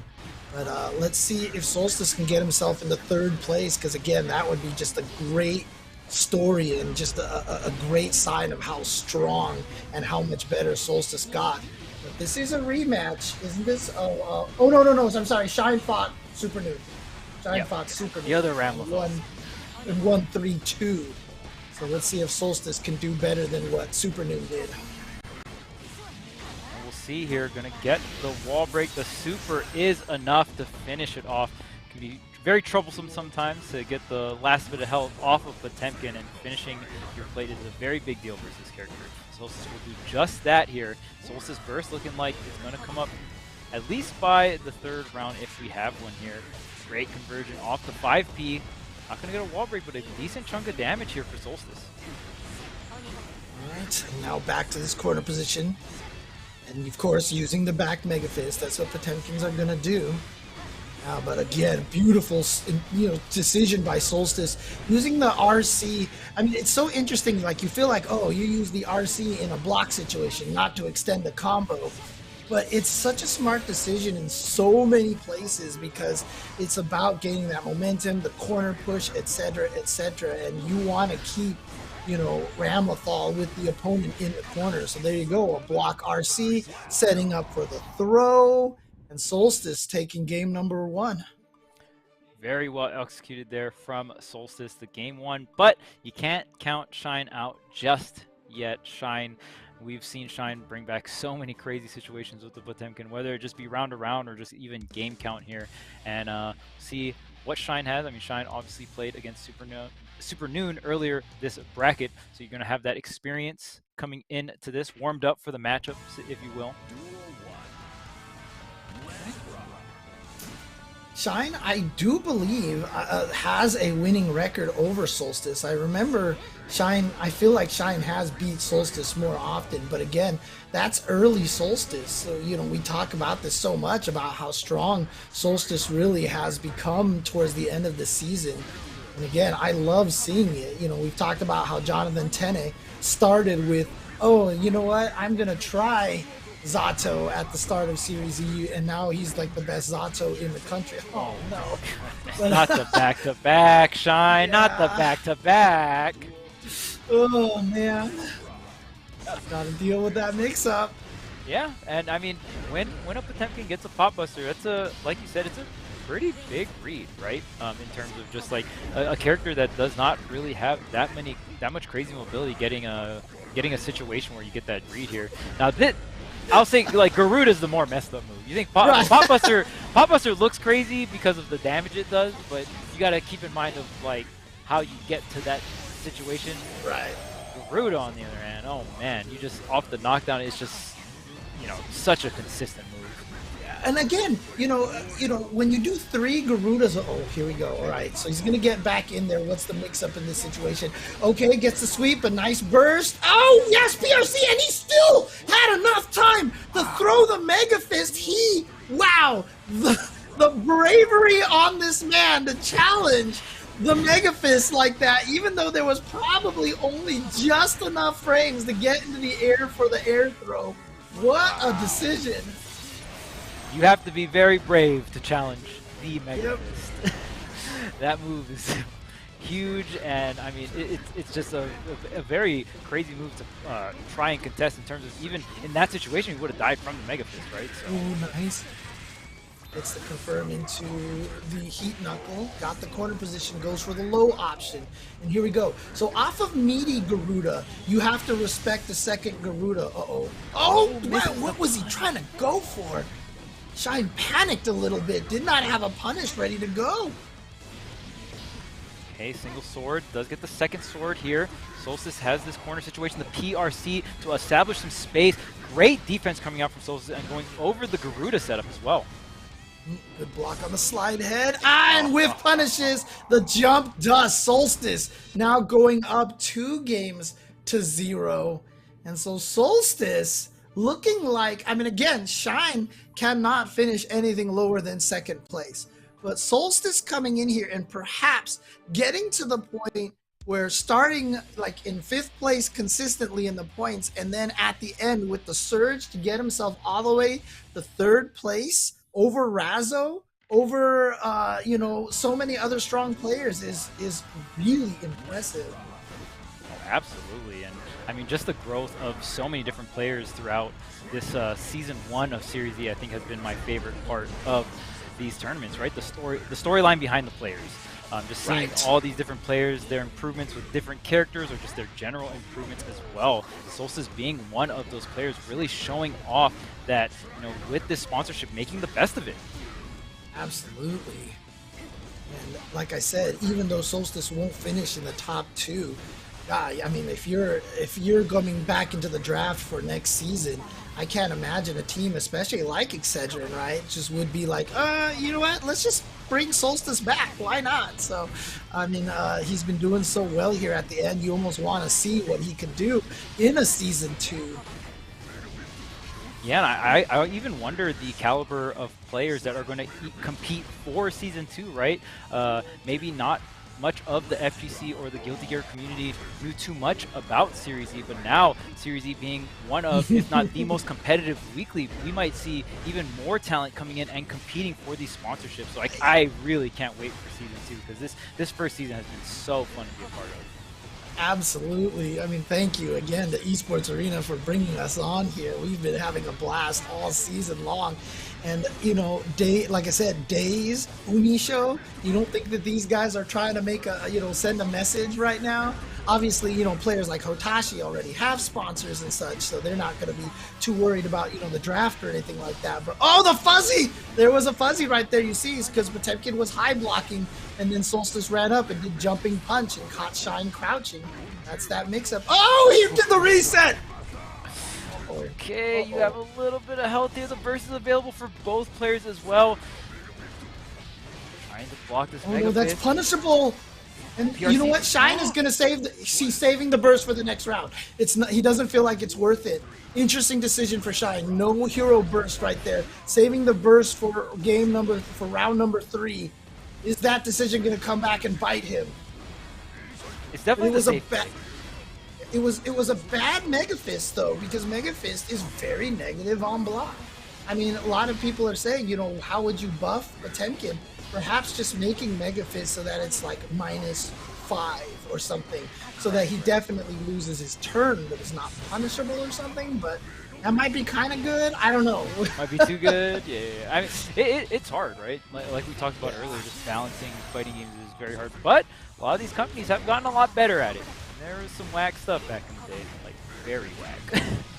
And it is tough, right? Because as Solstice takes this over Shine, one of the trickiest things about this is that, again, you see how it works with Potemkin, right? Grapplers are very highly despised because they're just not fun to fight against, right? Like, even though Potemkin is clearly not probably bottom half tier list character right now in the grand scheme of things in Strive, but he's just not fun to fight against. People don't like fighting. You can't make grapplers strong. We all know this from Accent Core, okay? When Potemkin was just an absolute nightmare to fight against and just sucked the joy out of people, you know, when you had a good Potemkin and nobody could get him off the machine. Grapplers are dangerous characters in that way. So, you know, while Potemkin is very strong and competitive, he does need buffs, but if you buff him, even to the point where he's not even top, he could really hurt the ecosystem. I love how you say the ecosystem. That's a very good way to put it. You got to keep the ecosystem in mind, right? Yeah. Yeah, it's so weird, especially, you know, grapplers. Some zoning characters can be an issue too, right? Like some of the older versions of Testament, definitely not the definition of fun, right? So obviously Testament a lot more toned down. Most Strive characters are a lot more toned down than previously, right? So they've done a really good job with that. But there's definitely certain archetypes you got to be really careful with. And that's why characters like Soul, they'll always get the love from Arxis. Everyone wants Soul to be good, you know. It's the pro tag character. Just give me my DP and a bunch of damage output. Give me that far slash. Yes, I just want to knock. 6H counter hit people. Pow! Right. Or 5K. Just give me my frame 3 5K. Right. Oh man. Yeah, it's funny because like I see a lot of people in the chat right now talking about like, you know, all this, you know, balance ideas and stuff like that. And it's interesting because, you know, obviously this is a very different mindset of the FGC in general. You know, back in the day, obviously I'm going to do the whole we walked uphill both ways in the snow kind of thing. But, you know, we just couldn't even count on patches. We learned to kind of handle those situations. Right. But nowadays, you know, we absolutely can and realistically hope for patches to solve some of our problems. It'll be really interesting to see how Arxis really does approach this. They've been doing a pretty good job so far. And speaking of doing a good job so far, Daze, I mean, can he put an end to this Cinderella run? Remember, he had a beat up on Solstice on the winner side of the bracket, taking him down 3-0. But Solstice has been having a Cinderella run, so let's see if he can defeat Daze this time, and he's going to probably do it this round with that double sword. Oh, not dead yet. Okay. I wonder if that was a misinput. Usually you see the windshield wipers there. Does a ton of damage. Does not matter too much, though. Solstice was able to go ahead and get that round. Solstice still, I mean, the only person in this entire tournament to take a game/set off of Daze is Umisho. So we'll see if Solstice can put his name on that list, and I mean on both lists, right? Game and set win on the Daze would be nice here for Solstice, but Daze with this corner pressure making it very difficult to dash up grab here. And there's a tap dust with the red RC and the wall break with the full charge dust here. Optimal stuff coming off of Daze. I mean, with Daze and Umisho, we've been seeing a lot of situations where whoever wins the first round, it's just like, okay, I got my round in, but then Daze and Umisho just then come running out the gate afterwards, like finding an instant second wind and then just going ham. Let's see if Solstice can cool down Daze a little bit. And there it is again, Solstice throwing the sword out in the mid-screen. Definitely something that's kind of like a, I don't want to call a hallmark, but definitely one of the things that you'll notice and distinguishes Daze from a lot of the other Ramifals out there. Okay, big opening here into the super. Are you close enough to the wall? No, not even going to get any damage on the wall here. Could be good for Daze. Okay, nice little 2Ks here. Relieve some of the pressure. The PRC, is that going to be enough? Should be, yeah. Don't even need the OTG there. The Rekka is enough. And Solstice going to take a game off Daze. The first game off Daze this entire bracket. They did see each other in the winner semi side of things, and Daze was able to take it 3-0. Yeah, and now Solstice here. I mean, that would be the story right now, is if he could come in here, take out in a revenge match against Daze and win this one, come back and go up against Umisho, and then be the player to finally, you know, defeat Umisho in this tournament. That, like, you could not ask for a better Cinderella kind of story here, but you know, Daze and Umisho definitely have something to say. And like I said, both of these players could be using this, you know, this tournament here as auditions for the draft coming on later this month. All right, so Solstice, I get the opening here, forces the burst out of Daze. Solstice with burst still available here. Daze all the way to the corner. again, that dash so hard. It's like, is the Geo going to come in with the dash 5K? Are they coming in with the dash throw? And it effectively feels like Geo has a large throw range, like a large grab range, just because of that dash. Yep, and that's the whole idea of her game plan, right? You know, we talked about Milia being the pressure character from the air. Chip is the pressure character from the ground. Well, Giovanna doesn't quite have the same kind of mix-ups that Chip and Milia have, but she has the, you know, from the front throw or attack mix-up that makes her really, really scary, and a lot of moves that give her plus frames as well. Right, a ton of different safe jumps. Like it feels a little bit more just like base game stuff, but it's very effective. And her damage output is like, because you know Chip and Milia, they have all those things, but their damage output is like severely cut, or they have lower life. Geo, it feels like there's more give and take in that sense. Right. Interesting. Solstice did not throw the sword there. It would have comboed. It wouldn't have killed. Oh, dang. Okay, there we go. Nice check from Solstice on that dash. So Solstice, 1 round away from trying to go up 2-0.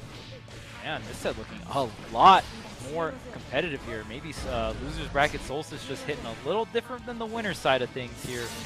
But Daze starting things off strong, trying to get himself onto the board here. Goes for the drill, carrying it over. The 5K does not connect though, but here's the dash into the kicks.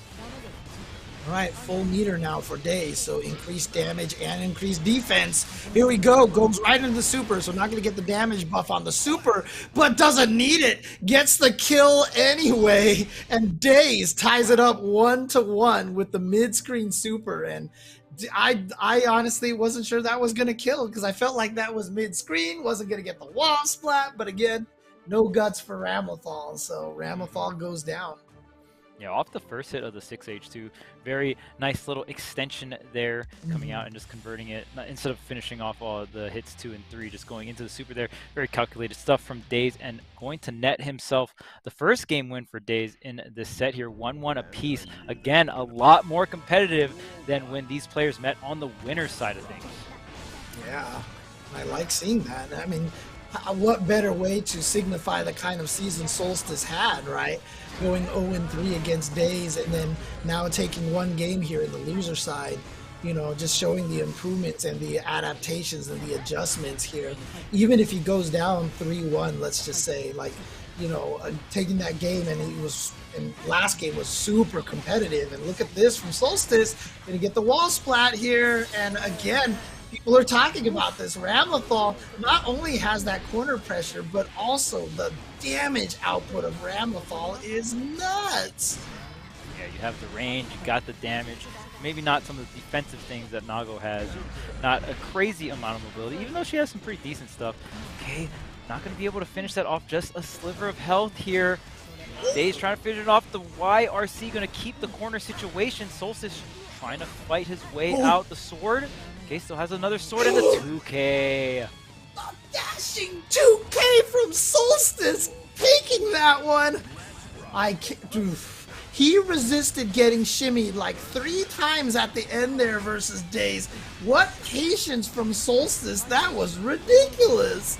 Yeah, Geo's shimmy is very strong because you have that dash to come back in for the whip punish, right? You can get some really crazy stuff. And in terms of just like Geo punishes in general, when you're able to slide within with some of your normals, you can get even harder punishes, right? Because you want to be as close to your opponent generally with the move to get the biggest combo. Dude, Solstice, I mean, remember we had that replay against the Leo player. Solstice has been killing it with this 2K, I feel like. You know, he's been doing so good. Oh yeah, safe jump timing, but enough meter. And I like using that RC to get out of the corner. And here you go, you're stuck in this pressure situation. Gets the burst out of Daze. But Solstice still has better positioning. Daze trying to fight his way out, but gonna be right back in there. That you have to respect the explosion now. You saw right there, Solstice whiffing the button on the way up, but still able to attack on the way down. That's Guilty Gear. And here we go. RC, pressure, in the corner, gets the hit on Daze, and is gonna take that round and go up 2-1. Man, it was Solstice's turn for a very, very long time. Jeez, and the RC to extend it as well. My goodness, Daze had to find himself a new home there on the left side of the stage, that left corner there. Solstice with the amazing offense, 2-1 now over Daze. Man, and again, going 0-3 last time on the winner's side. Solstice going now 2-1 to take the lead over Daze. This is amazing. Love seeing this adjustment from Solstice. What a backdash to avoid the swords. Whoa. Ooh, there's the drill. Yep, gonna be really good. Oh, there's the opening coming out from Geo. Very solid air normals there. Oh, gets the grab. The strike throw setup here. OTG with the close slash. And the great thing about Geo's 2S is you can cancel off the first hit, so it can be a little tricky. But here he goes, Solstice with an opportunity. The wire seat from Daze, though. Trying to get himself out of the air. Plus frames, more plus frames. And, oh, what? I can't believe Solstice threw that. But the backdash from Daze is going to avoid Solstice's throw. And he gets the punish. And now Daze taking round number 1. Yeah, well, it's quite the task there, James, to call out every single Giovanna plus frames. You might be saying that a lot. Yeah, right? Plus frame. I feel like I'm talking about M. Bison in Street Fighter, dude. Oh my goodness. Oh, yeah, man. that close slash and that drill notably is it can be a doozy here. But Solstice obliterating that life bar there with the super, with the wall break here. We'll see if Daze can tie things up 2-2. I know you want to see it. I definitely want to see a Game 5 versus both these players.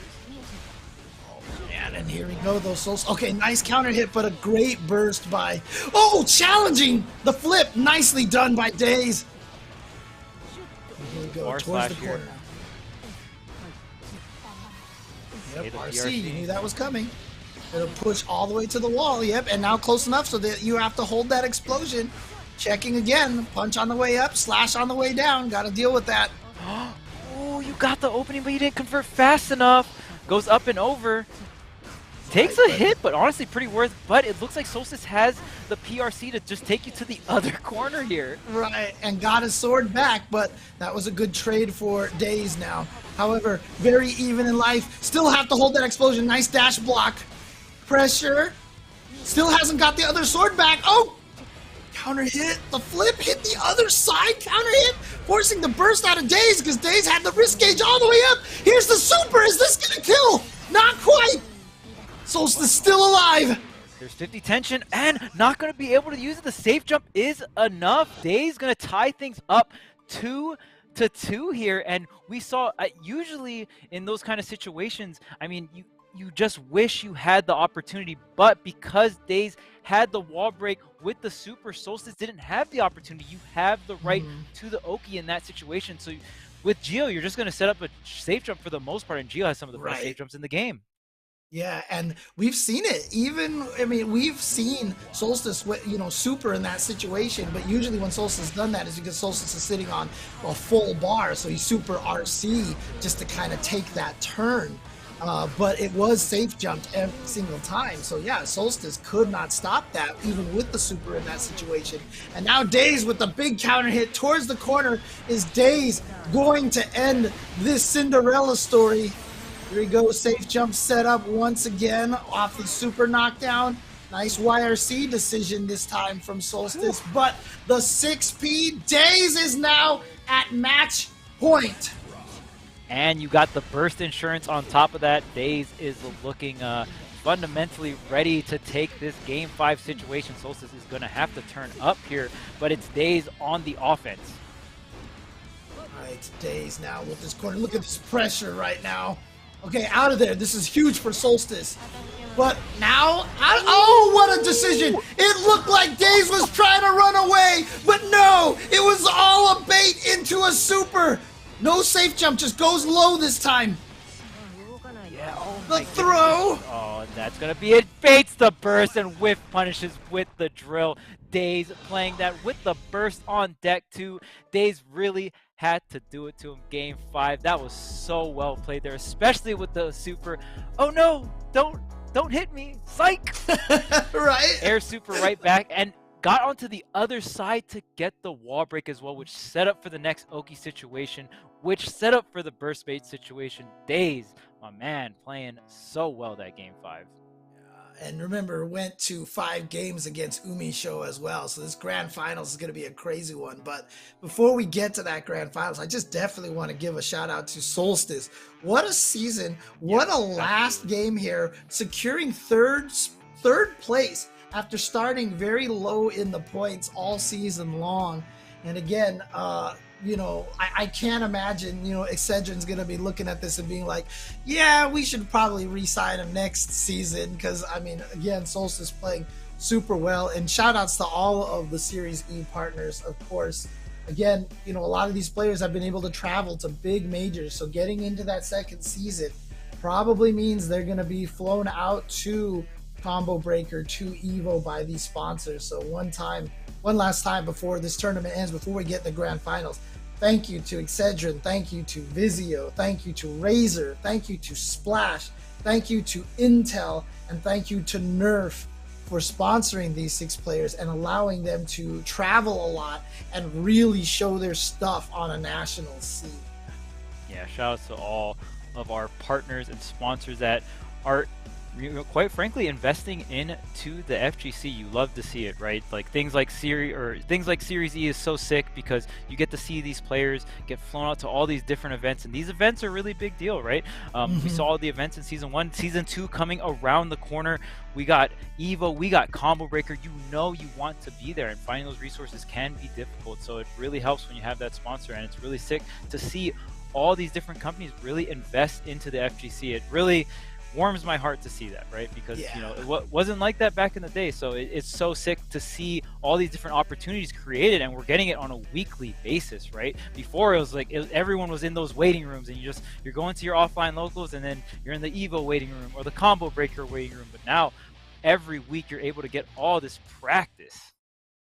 And it's so good too, especially again, final shout outs to Arxis. Thank you for the excellent rollback net code. Yes. Thank you. And it's crazy because not only is it just great to play on, but it also created this invisible like standard now that if your net code's not as good as Guilty Gear, well, I mean, that's not a good look for you, right? So right, thank you for that standard. Thank you. Absolutely. Here we go here, Umisho with the corner position. And again, see how fast that reload is. You see how, because the concentrated gunshot causes so much block stun, he just cancels that to reload. I don't know what you're, like, I don't think you can actually take that situation back, Yeah, and one thing I noticed about Umisho's play as well, and just it really goes to show how smart of a player he is. He will play at a range where you can't really utilize burst when your burst is up, but look at how different Umisho plays when the burst is down. All of a sudden he's up in your face. He's like creating all these different block string scenarios with the gun, right? And then when the burst is back up, well, I'm full screen shooting the gun again. Oh, guys, see? Anytime he whiffs, you're like, oh, he whiffed, time to punish. But if he has bullets, he can protect himself. And that is the scary thing about fighting him. Like I said, normally it would be a problem, but I just feel like he can reload so fast. Yep, and look at the playstyle all of a sudden changed here. Daze burst came up, and the gun is out here for Daze. Yep. And now the walls, yep. I love that gold burst, however, from Daze. Daze got all this meter. He's got the buffs on right now, but he's going to want to spend that meter for something. What? What? Was that a 6B? That's the only way you could have beaten that, right? I think so. I don't know. Oh, the whiff grab. The foot to the face. Umisho going to go ahead and take that game number 1. Wow. I don't know if it just whiffed in front of him and he got a punish. I didn't really see like the move he used right afterwards, but if he just straight beat it out with a 6P, that's godlike. That's crazy. Oh my gosh. I mean, I think Daze just missed. It was actually just a whiff punish, but to have that wherewithal to know that it was, or just to have the idea that it would whiff, so that you kind of time your button press to be when you block. So if you block and you hit the button, nothing happens, but then when it whiffs, you can actually counter it. Right. So there you go. Smart stuff by Umisho. Again, like, we've said before, using this character, obviously character is very strong, but Umisho also very, very smart player. Yeah, it just goes. You even see it in the play style, in the positioning, right? Daze is trying to find his way in versus Umisho, and Umisho plays around Daze's defensive options so well. Here we go. Let's see if Daze can figure anything out here. I mean, stopped Solstice from, making the revenge. But Daze does not want that to happen again. Definitely wants to shift the results from the previous encounter with Umisho. But Umisho, of course, so strong. Yeah, double dash. We've seen that before. Got the counter hit, so immediate burst from Umisho. Yeah, Daze has the burst as well, so Umisho can respect that. And maybe the debuff shouldn't last as long on characters to make it so that the aim is a little bit harder to do or something. I don't know, but here we go. No, the side switch! Oh no. This is, oh man, I don't know if Daze just couldn't get a wall break there or just drop the combo, but this was looking like Daze's game, and now Umisho has established this space. There's a sliver of health on Umisho, but can Daze just get a hit? There's the, there's the install on your full screen, and you're getting shot up, and there it is. That round is gonna go to Umisho. You just saw it. You saw it. As soon as he got out of the corner there, all you could think to yourself was, oh, this could be it. This could do it. And it definitely was it right there. Umisho taking it. And see, again, Umisho also, you see him dash in from full screen for that standing slash. Again, it's also just a smart decision on when to switch from defense and then all of a sudden find the gap for the offense. But look how much damage Daze is taking. And, a lot of it comes from that concentrated gunshot. That's the high damage right there. You see, every time Geo blocks, her arms go back. That's the guard break animation that comes from the concentrated gunshot. And that's what does all the chip. The regular gunshot is not as bad, but it's that concentrated gunshot that just does it. Oh my God. Opening. Okay, this should be it with the wall break, and is gonna get it. And right there, you saw Daze taking the damage because when Daze gets in, you want to make sure, like, if you're close enough to a clone, you can red RC the clone after you hit it. But it kind of gets to a point, once you get to a sliver, you're forced to use the tension, right? But I like how Daze doesn't use the tension early on. Back to the zoning again, and patience from Daze. Daze knows that if he gets 1 or 2 hits, you can delete Chaos, but look how hard it is to get in on Chaos. That debuff green ball there doesn't even cause any hit stun either. You can just kind of run through it, but there it is. You see the patience right there, but you always need like more than one opportunity to get in there, because if he has that burst, he does not take the half damage that you're hoping to get. So it doesn't become a 2-hit kill, it's a 3-hit kill. Yeah, the burst is available for Daze, but finally getting in. We'll see if Daze can finish the job here, finally getting next to Umisho. There's the PRC to keep the pressure going. That meter is so precious here. Tries to jump, gets the grab though. It's so important.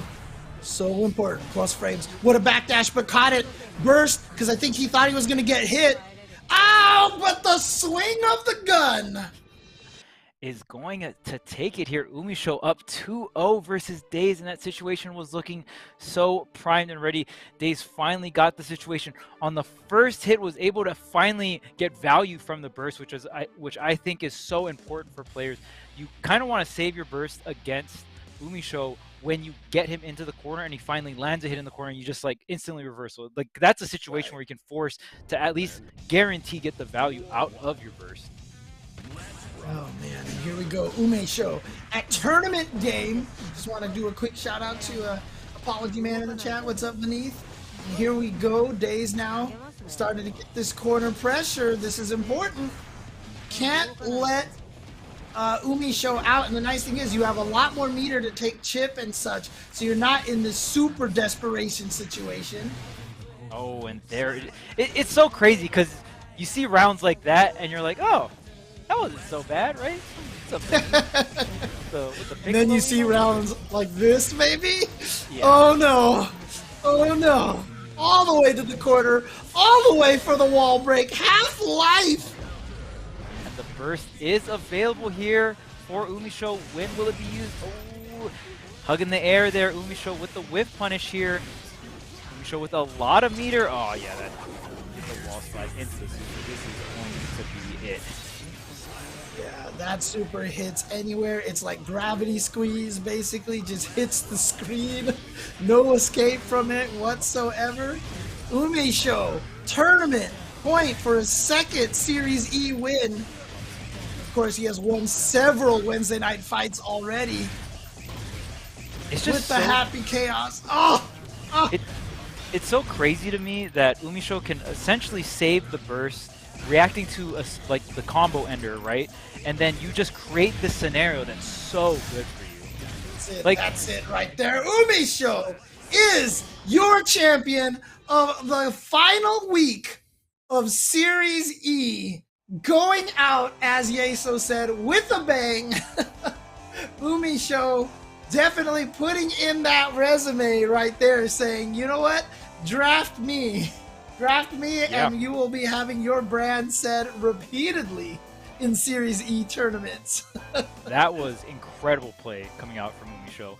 We saw it was Game 5 when they met, when Daze and Umisho met in winners finals, but this time Umisho, even though there was, you know, a couple of those rounds where Daze just got in and ran him over, we saw the resource management just on point coming out from Umisho, and Umisho knowing exactly when and where to burst, never got the burst baited, right? And just making, like, creating the max value out of all these full screen situations, man. Umisho played it so well. And even there were situations when Daze's burst was down that you saw Umisho like, oh, your burst is down, I'm gonna run this crazy offense with the gun out, right? There's that one combo I think in Winners Finals, you just like ran at him and just like shot him 3 times. That was hilarious. Blam, blam, blam.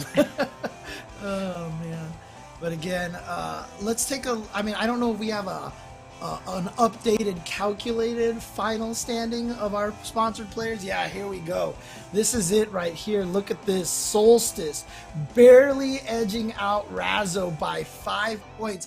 What a season for Solstice. I mean, let's talk about this. Jonathan Tene with the amazing adjustment to go to Zato at the very start, like first or second week. We were like, he's a Soul player, but he's trying out Zato. Ends up being the best Zato in the country. Shine with a very strong start, winning a couple of tournaments early on, but Grappler Syndrome comes into effect. Wasn't able to do as well towards the end, but still maintaining second place, just showing how strong he is with that Potemkin. Solstice with an amazing closeout to the season to get to third place. Razzo, of course, you know, just playing so solidly all season long as well. But again, finishing fourth, just showing you how strong everybody is. And of course, Idiosyncrasy and Don also putting in the work. Unfortunately, Don never seemed to be able to get that one run to get him a significant amount of points. But again, doing really well at some NLBCs and other tournaments and such. Just never had, you know, the any given Sunday factor, you know, just never had, you know, that Thursday put together for himself. Idiosyncrasy, very strong all season long, but in the end, Tene, Shine, Solstice, Razzo were just so strong. Oh yeah, absolutely. I think my favorite part, like I mentioned earlier, is just watching these players grow throughout the whole entire season, right? And even seeing players grow that weren't a sponsored player, right? And I'm very excited to see players like Bean, players like Adventure, you know, regular players that come through these Series E and see them compete for Season 2, maybe get a sponsor in front of their names as well. It's going to be extremely competitive. I'm looking forward to the beginning of Season 2 Series E for Guilty Gear. But with that will be the closing of the Season 1 Series E for Guilty Gear. And from Charles and James, we appreciate everything from everyone here in the chat, and for Esports Arena for throwing all of this together. We're going to throw it over to Yeso to close it out. Thank you, gentlemen. Hats off to both James and Charles, of course, casting all throughout the season. Also, a special shout out to Cola. Cola not on the cast tonight, but of course you heard a lot of Cola throughout the season on the cast. Those three carried the load here on the show from a commentary standpoint. It was a pleasure to get to listen to all of their insight throughout the season, and looking forward to doing more with them in the future. But of course, we are at the end of the season here. Congratulations to Umisho with another Series E victory here in the invitation bracket. Well played. Hell of a series there to finish it off against Daze. You heard Charles talking about it, how tight things looked in winners finals, and Umisho just looking even better in grands, dominating that series and taking the win. So hats off to Umisho. But of course, the big story here is the end of the season and how things shook out on that cumulative leaderboard. I do want to look at that one more time here, if we could pull that up for everybody. Thank you very much to production here. Of course, that final race at the end of the season was to get inside of the top 3, and Solstice, with that huge performance tonight, jumps ahead of Razzo to finish in 3rd place with 275 points. And crazy, you know, thinking back to draft day at the start of the season and talking to all of these players, one thing that we mentioned was, you know, a lot of these players had their eyes on Razzo in particular as that big contender, kind of the top dog coming into this season. And Razzo did not have a bad season by any stretch. Razzo was very consistent this season, very good, had some very high highs, and that just shows how good Solstice, Shine, and Jonathan were to beat out Razzo in these standings. So Solstice steals away 3rd place in the final day with a great showing here tonight. Shine, of course, finishing in 2nd place. And, of course, we have to give incredible praise to Jonathan Tene.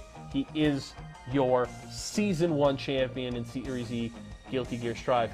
And I'm happy to announce Jonathan also the winner of our 2nd Vizio Next Level Gaming Award. He finishes at the top of the leaderboard. That means Jonathan gonna get a nice brand spanking new Vizio TV sent to him. We're gonna hook him up. Of course, credit to Vizio. We thank them for their partnership here and being a part of Series E, and we're happy, and Vizio is very happy to award Jonathan with the Next Level Gaming Award for finishing at the top of the standings here at the end of the season. So congratulations to Jonathan, and very special announcement here. I am joined now by our Season 1 champion, our winner of the Vizio Next Level Gaming Award, Jonathan Tene, joining me right now for a little end of the season interview. Jonathan, it's good to see you again, my man. Of course, I know today didn't quite, I would say, go as planned for you, but considering you're still at the top of the cumulative leaderboard,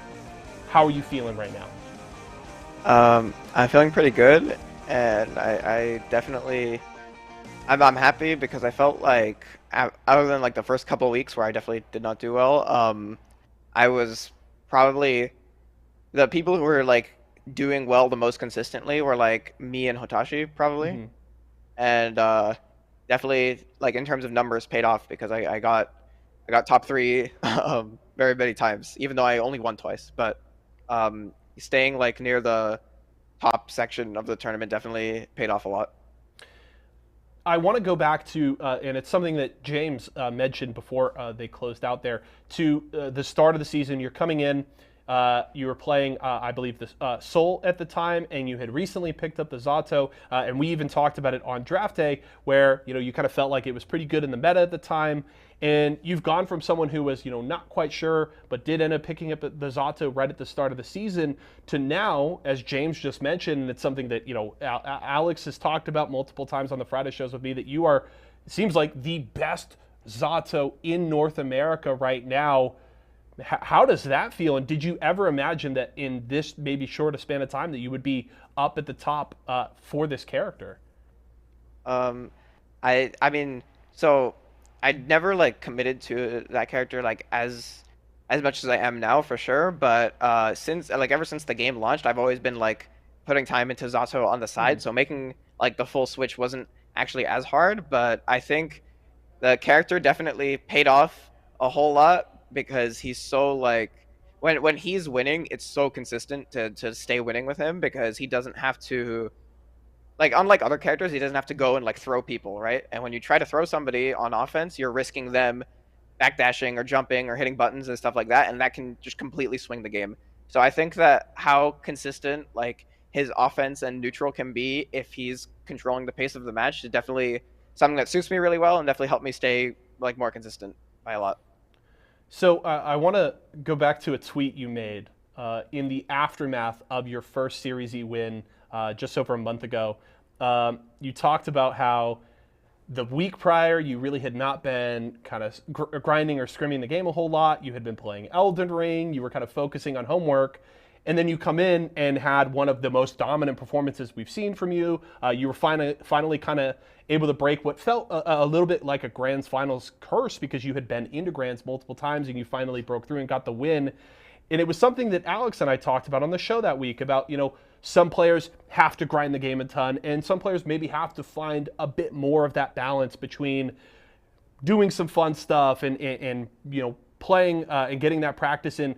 Did you maybe realize then that you had to find a bit more of a balance, or was that maybe just a coincidence that you happened to have that pop-off performance in a week where you weren't playing as much?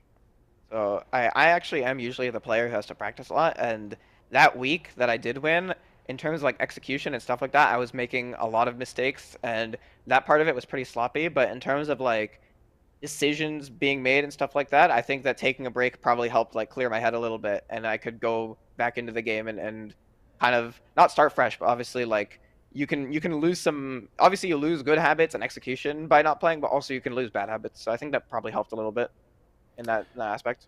Certainly. Last question I have for you here. 4 months now, you've gone from coming into Series E to now you are the Season 1 champion. You were a runner-up at the Arc Revo America Finals. What's next? Where are you kind of setting your goals and expectations now as you go into this next opportunity for your professional career? Usually, if I think about it like that and fixate, it never ever really goes well for me. So I guess the only real goal is like be better than I was the day before and stuff like that. It's like as long as I'm consistently getting better, it should be fine, I think. Hey, that's awesome. And we saw that consistent growth throughout this season. You mentioned at the top the kind of struggles you had earlier on in the season, but you found that consistency, those great placements, and of course that is a big reason why you finished at the top. So it was a pleasure to watch your journey throughout the season. I look forward to continue to watching you further in the future. I do want to give you the opportunity here, Jonathan. Of course, you finished at the top. Anybody you want to thank, anything you want to say here before we close out for the season? I want to thank Latif for making my life so much easier because I can just watch him and steal everything he does. Yeah. All right. Shout outs to Latif. Well, Jonathan, I appreciate you taking the time. Again, congratulations for myself and everybody here at Esports Arena. It's been fun to watch you all season long, and well done. It was so much fun. Thank you. All right, folks. That was Jonathan Tene, your Season 1 champion in Series E Guilty Gear Strive. Hell of a season from that young man. He was really fun to watch and a well-deserved finish here. He's your Season 1 champion, your winner of the Vizio Next Level Gaming Award here at the end of Season 1. And that's it. That's it, folks. Wow. What a season. I'll say here at the end of the season, I am not a big FGC guy. I have been open about that. It is not a scene that I was definitely very invested in prior to this, but I can tell you this season has been so much fun. These players have been incredible. All of these events have been such a blast to watch, and the kind of stories and rivalries that we've seen develop throughout the season have been such a joy to watch and be a part of in any small way. So I do want to say a special thank you to everybody who has come out and competed, everybody who's been a part of putting all of these events on, whether it's our production staff, our TOs, everybody at Level Up. Big thank you, of course, to Alex Valle and Jimmy, who have been integral in all of this, and to everybody who came out and watched and supported this season. It's been so much fun to bring all of these shows and these events to all of you, and we certainly appreciate all the support you've given to us. But that's going to do it, folks. I'm going to close out. My name is Daze. I've been your host tonight. Always a pleasure to hang out with you. From myself, the entire live broadcast crew, and everybody here at Esports Arena. We'll see you guys tomorrow for some series recap. Have a good weekend.